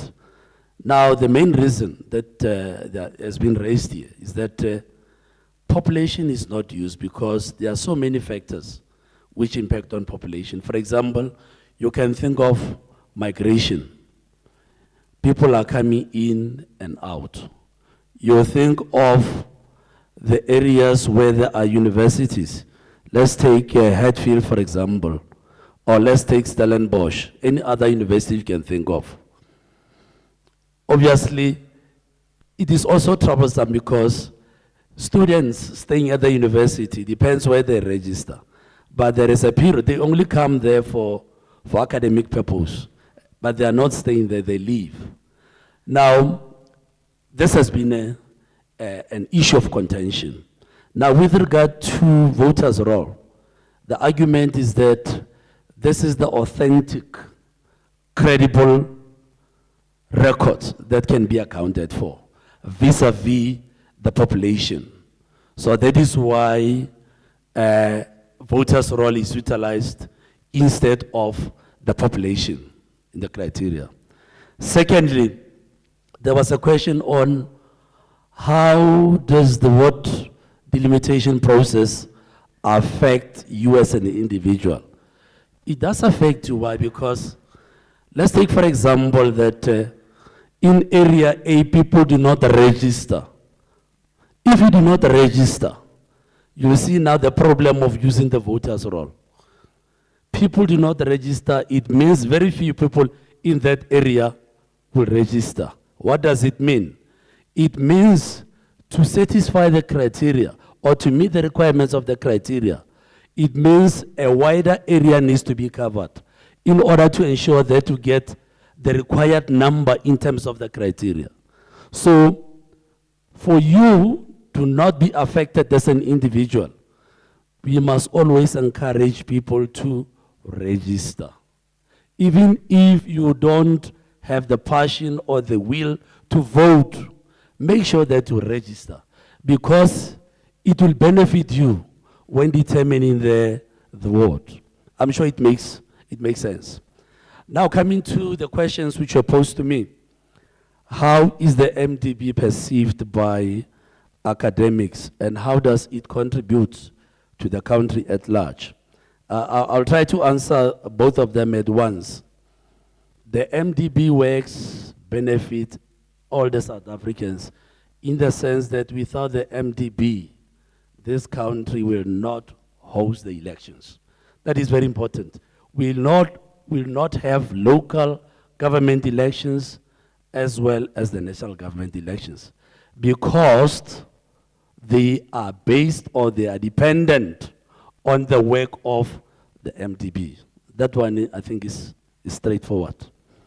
Now, with regard to how we are perceived as an entity, yes, we do engage with academics. We do have MOUs with them. We do mingle with them at the conferences. There are different perceptions. Obviously, there is a perception that the MDB is doing a good work. Like I've indicated, with the MDB, we are guaranteed to have the elections. It's a good work that we do. But the downside of it is that one of the concern is that how does the MDB impact or influence, for example, the policy, especially regarding to, I'm talking about I'll give an example here. Very often, we talk about the problems confronting municipalities. The issue of dysfunctionalities, people do not get services, there are no roads or are in the bad state of affair, no provision of water, those challenges you can think of. We do conduct research as an entity, we provide it there, but the findings or the outcomes of research, as researchers, you cannot impose your findings. You just provide them. Now the implementers, it is incumbent upon them whether they implement or they draw lessons from the outcomes of the research. So we know, and the issue being raised by some academics is that, yes, we are talking about these challenges facing municipalities. Now the question is there a political will to deal with these problems? Because the problems are known. We know the problem of governance, misappropriation of funds, corruption. Most citizens are aware of those problems. But the question is, what does the government do about those problems? They are there. So these are some of the views. This is how we are known. And we know for a fact that some people feel that we are not consulting much. But MDB is doing, but the question is, how is sufficient consultation? You will never satisfy everyone. There will always be complaints. Thank you. Thank you, Doc. From our panelists, we can conclude that there's so much work that has been done by the Municipal Demarcation Board insofar as relaying the message to our stakeholders, but also the citizens and those who are interested and affected from our processes. They also have a responsibility to participate because the board can only do so much from their part. It takes two to tango. On the issue of capacity assessment, as Dr. Paul has said, that there's much work that has been done in doing research and giving recommendations, but the limitation is that our recommendations are not binding, so that's one of the challenges. And then there's a question for SCM, Naomi, online question. It says, I am a 37-year-old male, his name is Anel, in South Africa and own a transport business. Am I sidelined in your procurement process? That's the question. And we also have some questions from the floor. Can I see in the form of hands from the audience? Do we also have questions from the audience? Oh, okay. This one over there.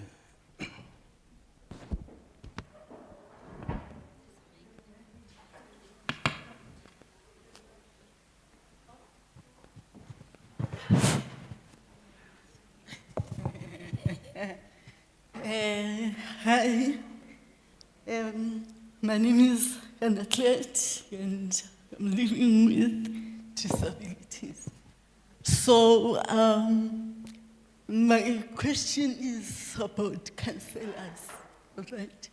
You say that you allocate counselors and their responsibilities is to work with people on the ground.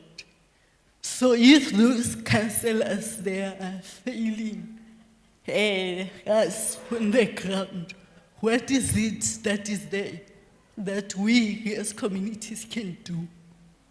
Because even if you put a vote of no confidence to those councillors, it's like there's nothing has been done. And my second question is to the doctor there. I heard that he said there is programs that are being allocated to municipalities, but what I can say is that most of us on the ground, we know nothing about the programs.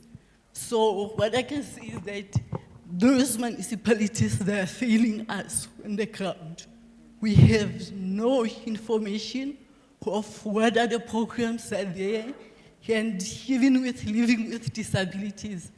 I live in the community whereby if it's a disability month, there is nothing that is done in the area to show that there is programs that are allocated to the community.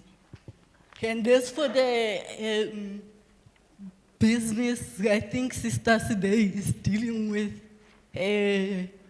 business things there. I just want to know that how many applications do you get that are allocated to you that comes from disability people? Because I think they are very small.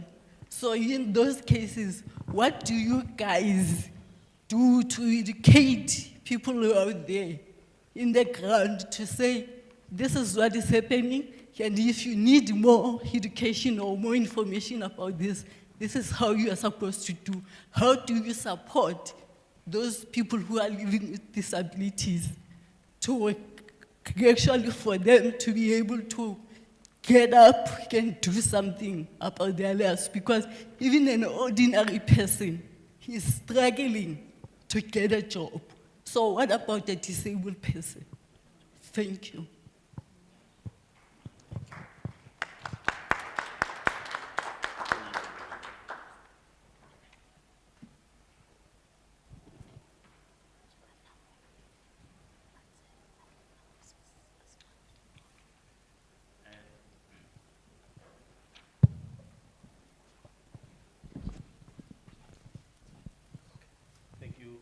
Thank you to our guest for the question. Thank you to our guest and friend for the question. I think this question would be directed, one would be directed to Mr. Manzini, and the second one would be directed to Naomi, and Dr. Paul, the third one to Dr. Paul. Thanks.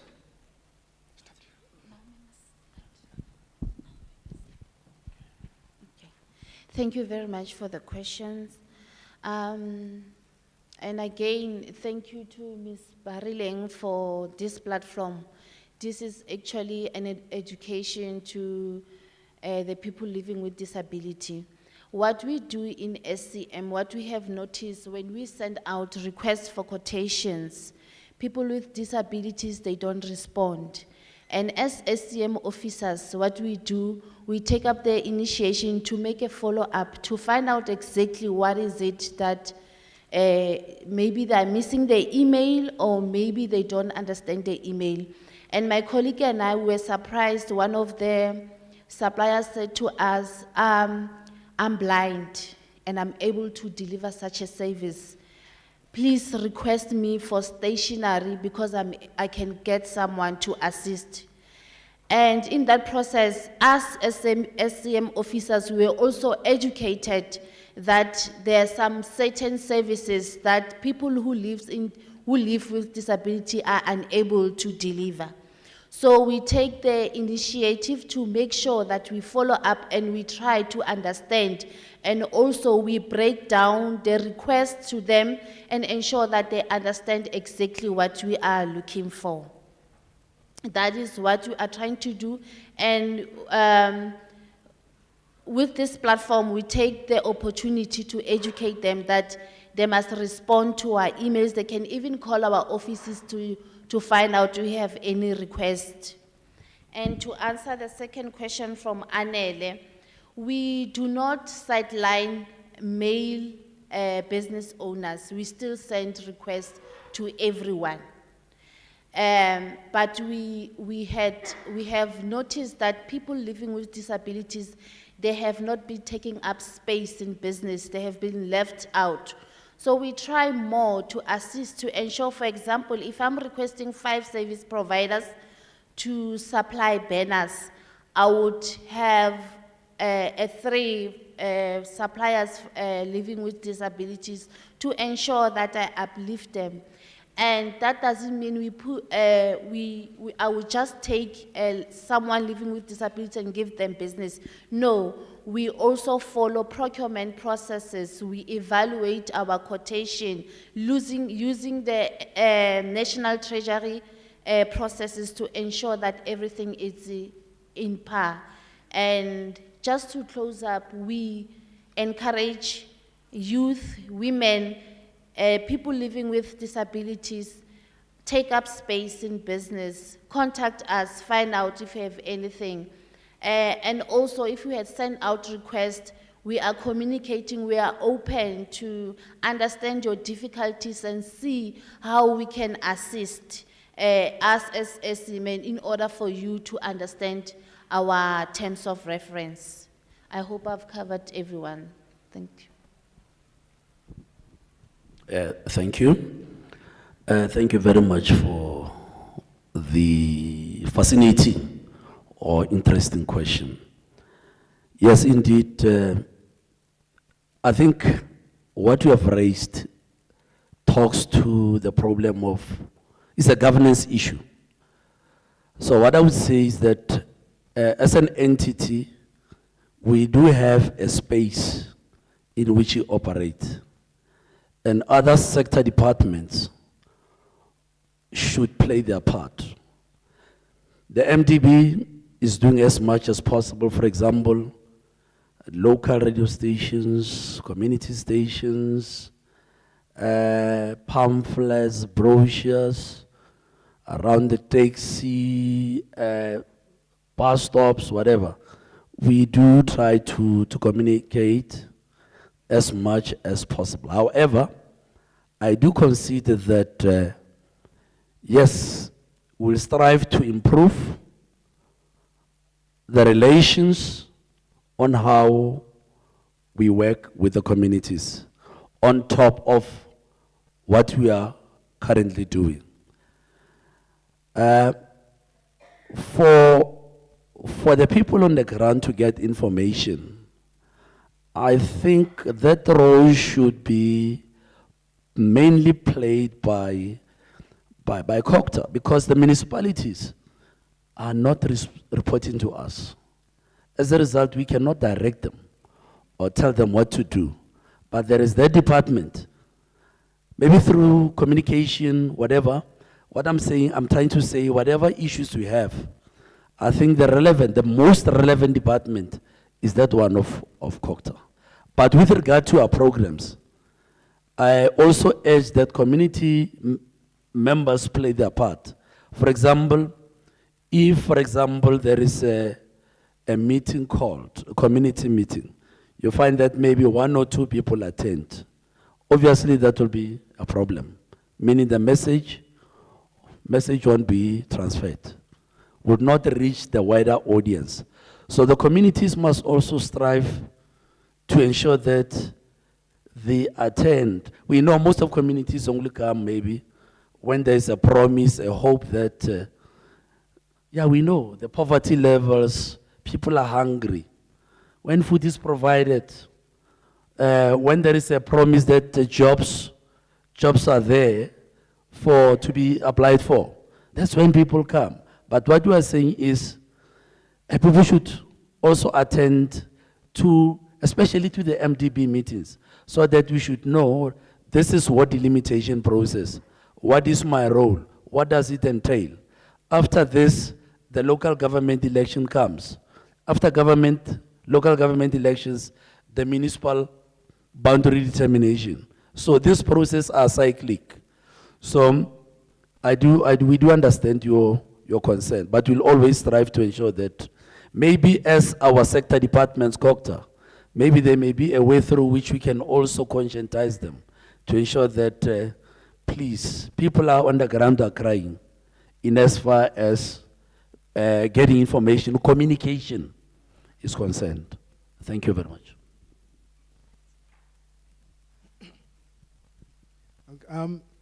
Thank you.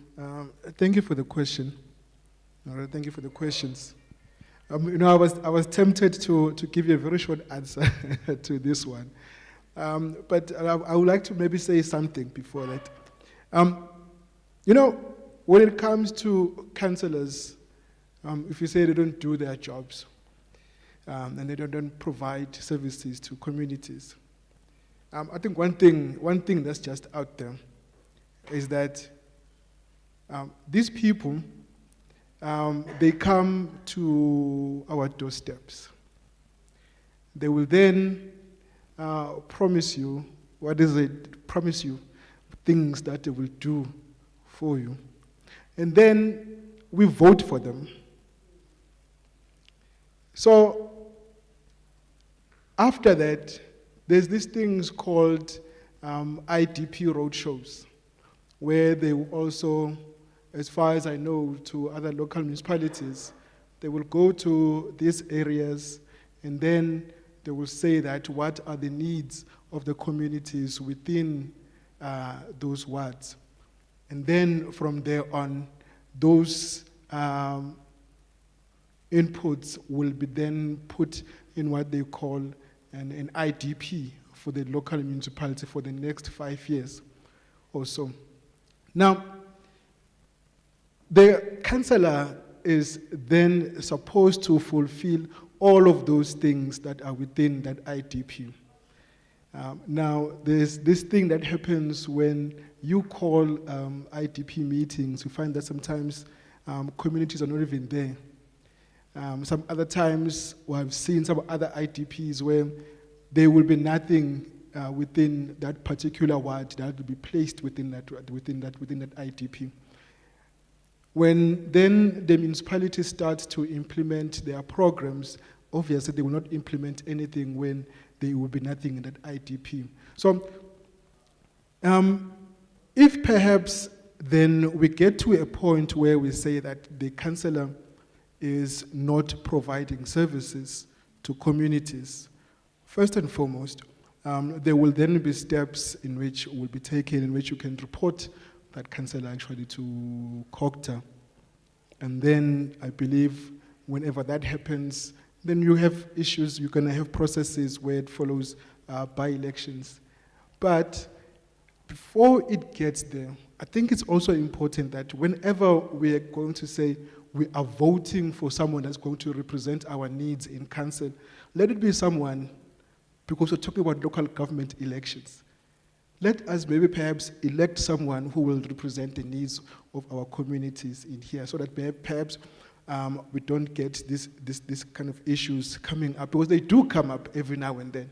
I've heard some other instances where they say that a councillor does not even stay within that ward. And then you wonder then how did this person get elected in the first place? So I think it's very important then that whenever we are called to participate in these IDP roadshows, we also participate in those. And then whenever we are called to actually vote for people that we actually will represent us within these municipal councils, we do vote and vote knowing that this person will actually cater for our needs.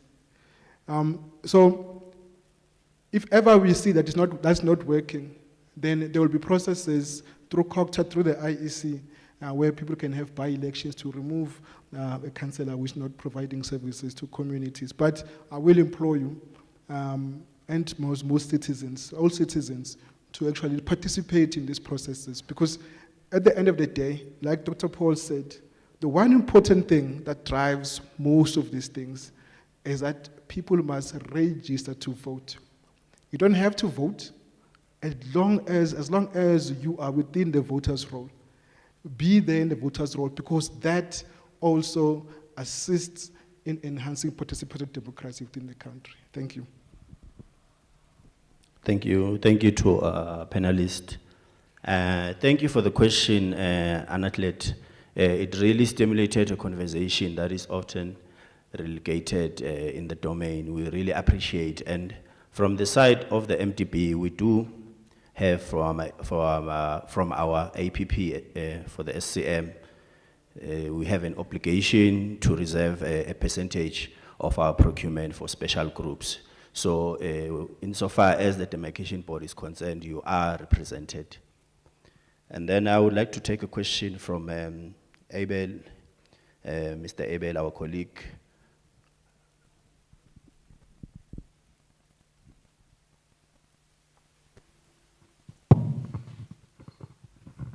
Okay, thank you. I'm actually asking on behalf of someone who is, watching us, through streaming. They would like to know about the deferred cases timelines. Because if you're saying that something is being deferred, is it deferred indefinitely? And what are the timelines that you are looking at to try and attend to those cases? And the other one relates to when you said that the MEC has got that latitude to deviate from the what would have been sent by COGTA. So what would be the threshold for the MEC to deviate? Because it will be very interesting to say, what is it that will be motivating them to deviate with that particular threshold, or perhaps just go along with what COGTA is proposing? Thank you.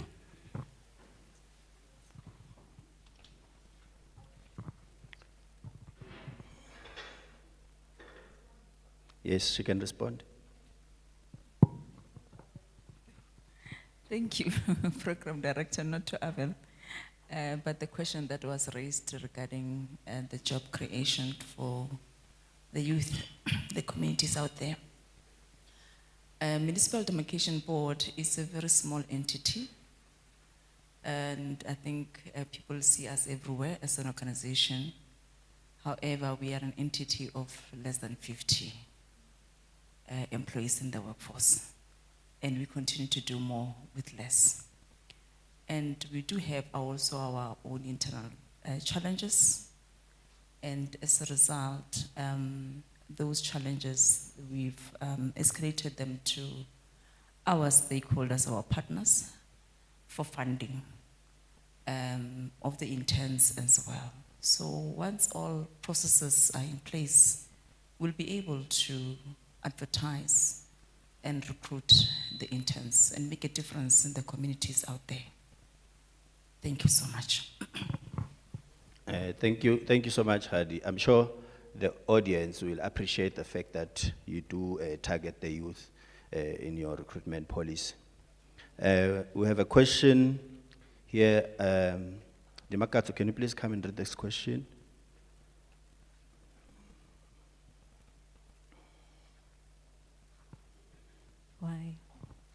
Why must I read? Okay, it's a question from Max ZA, and I'm gonna read it the way it came. It says, Tabaya Harry Smith, Lindsay Trola, Kahodimu Bato. I think CEO is better equipped to answer to that. Over to you, C.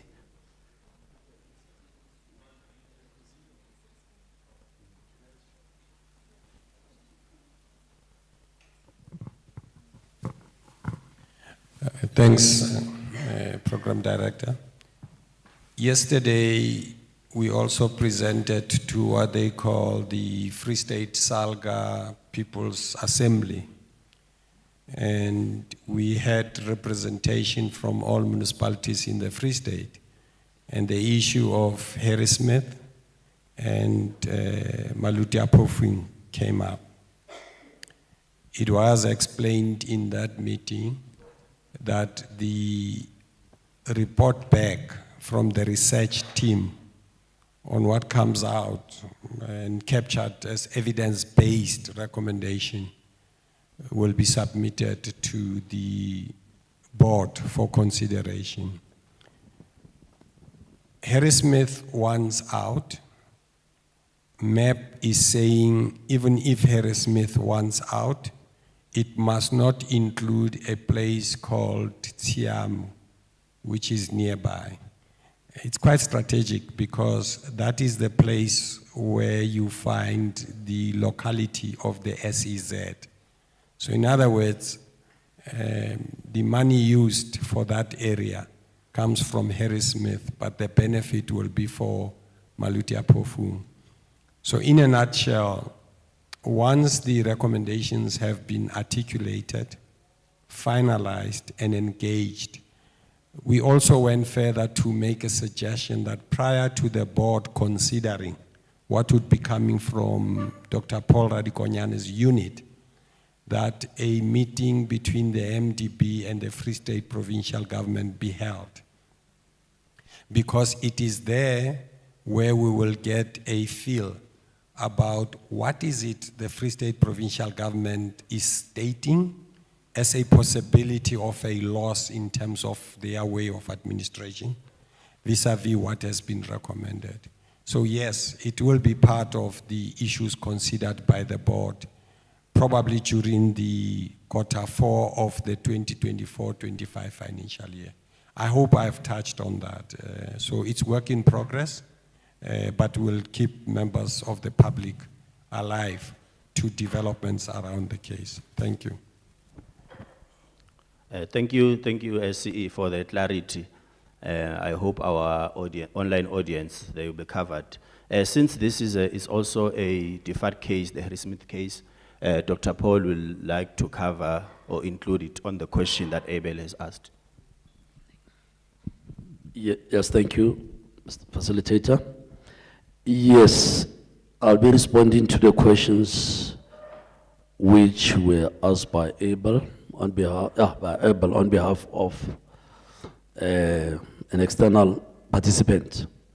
And I'll also be adding on what the CEO said. Yes, Maluti Apofung is one of the deferred cases. So we are not disregarding it. As we deal with the deferred, 13 of them, like I'm saying, last month, the researchers were in the field collecting what you call empirical data. That is the primary data. They were there to conduct interviews. They were there at Harrismith. They were there at Bloemfontein. They engaged COCTA officials, CFOs, municipal whatever, National Treasury, that's provincial Treasury, as well as the National Treasury.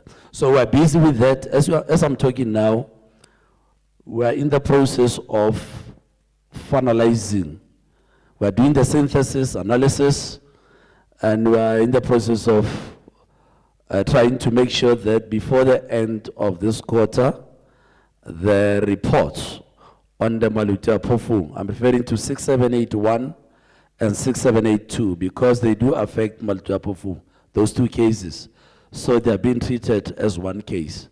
The research report will be there, but it doesn't mean that will be the end. Like I've indicated, the deferred cases are not deferred indefinitely. We have started with research such as Maluti Apofung, and it is envisaged that research and stakeholder engagement processes will be complete by March 2025. In addition to that, it is also planned or envisioned that stakeholder meetings with the provincial executive, the affected municipalities, will be, the date proposed is that one of the 24th February 2025. So the stakeholder consultation will take place in February. Then, in order to gather insights from the stakeholders and the affected municipalities. And then what happened? Once the research reports have been produced, once the consultation and stakeholder engagement reports are there, they will be considered. The board will sit, and the process will be finalized by not later than October 2025. Now, once the board set and made decision on that, then the case will have to proceed. Because out of those 13, the board will either close others or others will proceed. And once they proceed, then what delimitation process will kickstart for those processes. So the what delimitation process will depend on the time at which the board sit to decide on the 13 cases. So I think I've provided the time frames on those cases.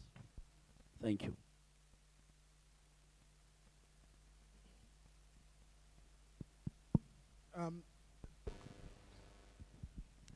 Thank you. Thank you for the question. Let me start from here in terms of the MEC's deviation. First, it will be the minister that comes up with a formula. That formula will then determine the number of councillors. Well, it's used for that. The MEC will then use that formula to determine the actual number of councillors per local municipality. Now, the MEC does have his own, he can actually increase or decrease the number of councillors using his own discretion. What will motivate that will solely be the MEC's liking. So could be saying that maybe perhaps the MEC is adding councillors within a local municipality solely because the local municipality is vast, and when you add more councillors, you're bound to have more wards. If you have more wards, then you find that also your threshold for reaching a minimum also becomes less, so it becomes easier to get to form a ward within rural areas. Now, the MEC does have those powers to increase or decrease. Now, how does that work? The MEC, let's say, for instance, that a local municipality will have less than 30. Let's say it has about 29 councillors based on the formula. Then the MEC, the limitation that he has in terms of increasing and decreasing number of councillors, he can only add 3 or minus 3 councillors. However, for local municipalities which have over 30 councillors, let's say a local municipality has 50 councillors, then the MEC can add or minus 10% of the number of councillors. That is solely by the MEC's discretion. So if the MEC says there is 50 councillors and I'm going to add 10, then I'd also translate that you're going to have 55 councillors. Also, that also means you'll add more wards, you'll have more wards as well in terms of the Municipal Demarcation Board's ward delimitation process. When it comes to metropolitan municipalities, then the MEC cannot have more than 270 councillors. So a metropolitan municipality can only have 135 wards. So over and above that, the MEC, that will be the limit of his power. So he can only gazette 270 councillors. Same thing with local municipalities. The local municipality, the MEC can only gazette to a maximum of 90 councillors. So over and above that, then the MEC will have reached his limit in terms of allocating the number of councillors per local municipality. Thank you, Mr. Manzin. Colleagues, I think we've come to an end of the panel discussion item. With that said, I would like to thank our panelists. We really appreciate the inputs that you've given to the audience, online audience, our audience on the floor, as well as our visitors. We really appreciate. May we please give them a round of applause.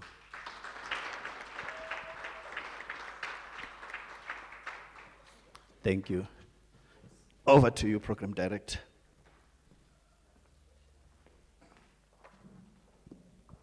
Thank you so much. Another round of applause, warm and very happy, be excited. They've informed us of so many things today. I myself, I wasn't aware of some of these things that they have mentioned. But I'm not going to waste further time.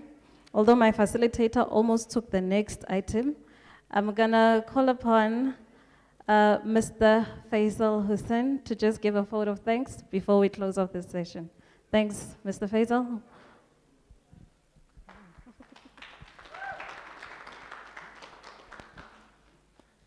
Thank you, Dimakatso. Let me take this opportunity to thank, firstly, all our esteemed guests. I'm starting with the guests. Chairperson, please accept my apology coming to you last. The esteemed guests, the speakers that presented, I assure you that when we spoke to them about experts, they are all experts in their fields. And they have given you their advice and information that you would not get from anywhere else except the MDB and those individuals that have presented. I would also like to thank the organizers of this event. You have done a great job, and this is another step of what we call outreach to members of the public and citizens. And just to give you an example of where MDB has come, and the reason I'm doing this is because you would have found that a lot of questions are raised around public engagement and public participation. And I can answer this question because I've been part of demarcation since the year 2000. And when we did ward delimitations in the year 2000, we had completed the process in less than 6 months.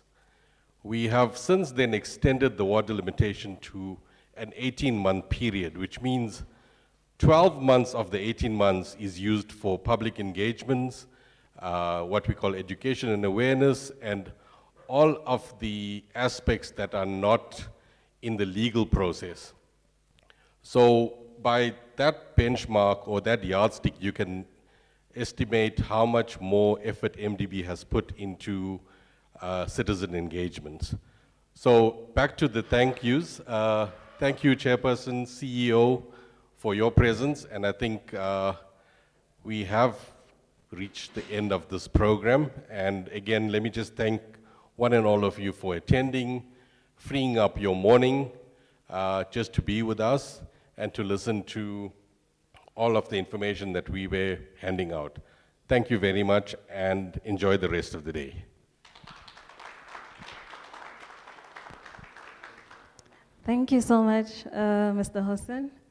To our viewers viewing from home or remotely, because they said we can't say we're working from home, we work remotely. Those who are viewing us remotely, we thank you so much for your presence. Until the next time, this will be our last vlog for the year. We'll see you again next year, early in the first quarter. We'll have more to talk about. So thank you so much for the audience here and the ones watching from home, the panel, everyone else. We say till next time, ciao, ciao. Cut. We cut. Yeah? Are we still on? Are we still on? Cut, cut. Cameras. Cut. Oh, we are good. Oh, hey, now I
who has taken time out to come and join us here today. She goes by the name of Yolanda. So this lady is classically trained, cum laude in vocal, a graduate and a soulful vocalist, was born and raised in Bizana. Osesayanda knows where Bizana is, what's happening there with the demarcations and all of that. So Bizana is in Eastern Cape. Yolanda Nyembezi, better known as Yolanda, is known for her soulful voice. She made extensive use of creating covers that got her the attention of prominent names such as Black Coffee and Java in 2018. So in 2018, Java took her career a step further when she was signed into his record label 1020 Cartel, where she made her official career as a recording artist, kicked off with the stable album titled Isambulo in the year 2020, with her song Dinovalo and the collaboration songs Inhliziyo and Abanjani. The artist on the same year released her first project titled Uthando Lwam, which was engineered by Raf. Since then, she has carried her voice to the dance genre, working with DJs and producers such as Lemon and Herb, Kapsa the Small, Oskido, Moda, and Heavy K, just to mention a few. So, ladies and gentlemen, I will just end it right there. Can you please help me welcome on stage my friend, Miss Yolanda Nyembezi. Woo! Woo, woo, woo, woo, woo, woo!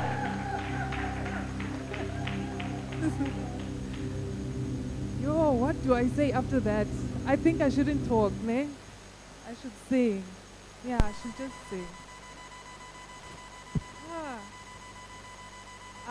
As a classically trained musician, that means I studied opera, ne? So it's always my duty that I introduce the song, but right now I'd rather introduce the man of the moment. And opera is always known to introduce kings, queens, and I feel like this song is very fitting for a CEO. So if you know the chorus, surely you know the chorus. Sing along.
Just before the CEO, I'm back. Just before the CEO comes on, I just want to do a small exercise here. On each table, who has car keys? Car keys. Little guys, don't act like you don't have car. Where are your car keys? One person, please stand up. One person, a car key. I'm not going to do anything bad, guys. Don't be scared. Oh, there's one table, huh? Table 7, car keys. Table 1, car key. Table 2, please stand up. Anyone with a car key? Don't be shy. What if I'm going to give you a car? I told you I'm giving gifts. A car key, anybody? Stand. All right. Yes, a car key, okay, there. This table, the car key. Okay, anyone with a bottle of water, unopened? The next person should have that. The next person have the bottle of water. Hold your water up. On that same table, one must have a car key, one for water. Nah? Come, guys, let's be fast. It's water. Anybody? There, there. Yes, please stand. Bottle of water. Bottle of water there. Stand. Look at the Yo. This is a sign for something. But anyone, stand. Bottle of water. All right. Anyone with a pen? Pen, next. One, stand up, please. There we go. So guys, here's what we're gonna do. Everyone holding that piece. Yeah, guys, table 1, you're not. Why are the guys giving you the pen? Yeah, guys, get the pen. Comfort Emma, you have the pen. Don't be shy. All right, so everyone has a car key, please. Bottle of water. And a pen. Now rotate that around your table. Pass it on to 3 people, like 1, 2, 3. Pass. Let's be quick. Pass it on. Don't be scared, guys.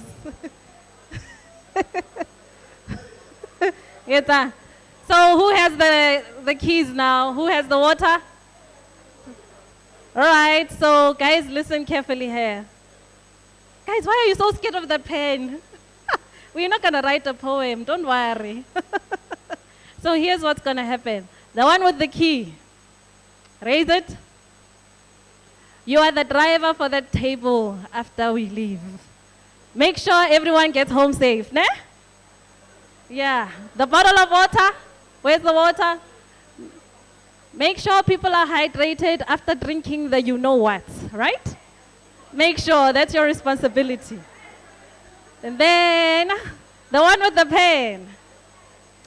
The reason why I said a pen is because I know a lot of people no longer wear watches and all. So be the timekeeper and make sure people leave on time today to go home. You are responsible for the group that you are sitting at. Ne? That's all, guys. Thank you. You see, I'm not so bad, guys. I'm not so bad. So everyone is safe, ne? We have the water covered. Someone will drive you home. And the timekeeper. Don't go home late. Because Dilana, guys, I can promise you that. Yolanda will be coming up again just for her last set. And after that, then we're going to break for lunch. And lunch is down the, I almost said the river, but down the, what is it? Guys, who has been here before? Oh, at the restaurant, there's a garden, so you're going to chill nicely and have your lunch and drinks. And Chairperson, I thought you mentioned something about an open bar. I'm not sure. CEO, Hakitsibi. Oh, the man's, what? It's CFO. Oh, okay. No, Chairperson is pointing at you, so. And I know she's going to say it's not allowed. I'm already now speaking for you. In terms of, you know, Mos, the PFMA doesn't allow for that. So, Chairperson is back on you. No supply chain. Anyway, ladies and gentlemen, I'm going to call upon these people are going to be surprised. Our COO, please come to the floor. Round of applause for our COO, Mr. Luwani Ramagaza. I wish we had a DJ so we can play him a song as he to dance. I'm kidding. I'm kidding. Our CFO, Ms. Ntabeleng. They must dance for the units, but the DJ is not playing. I don't know why. So CFO, Ms. Ntabeleng, round of applause. Let's cheer her. Meno Novapela. Yes.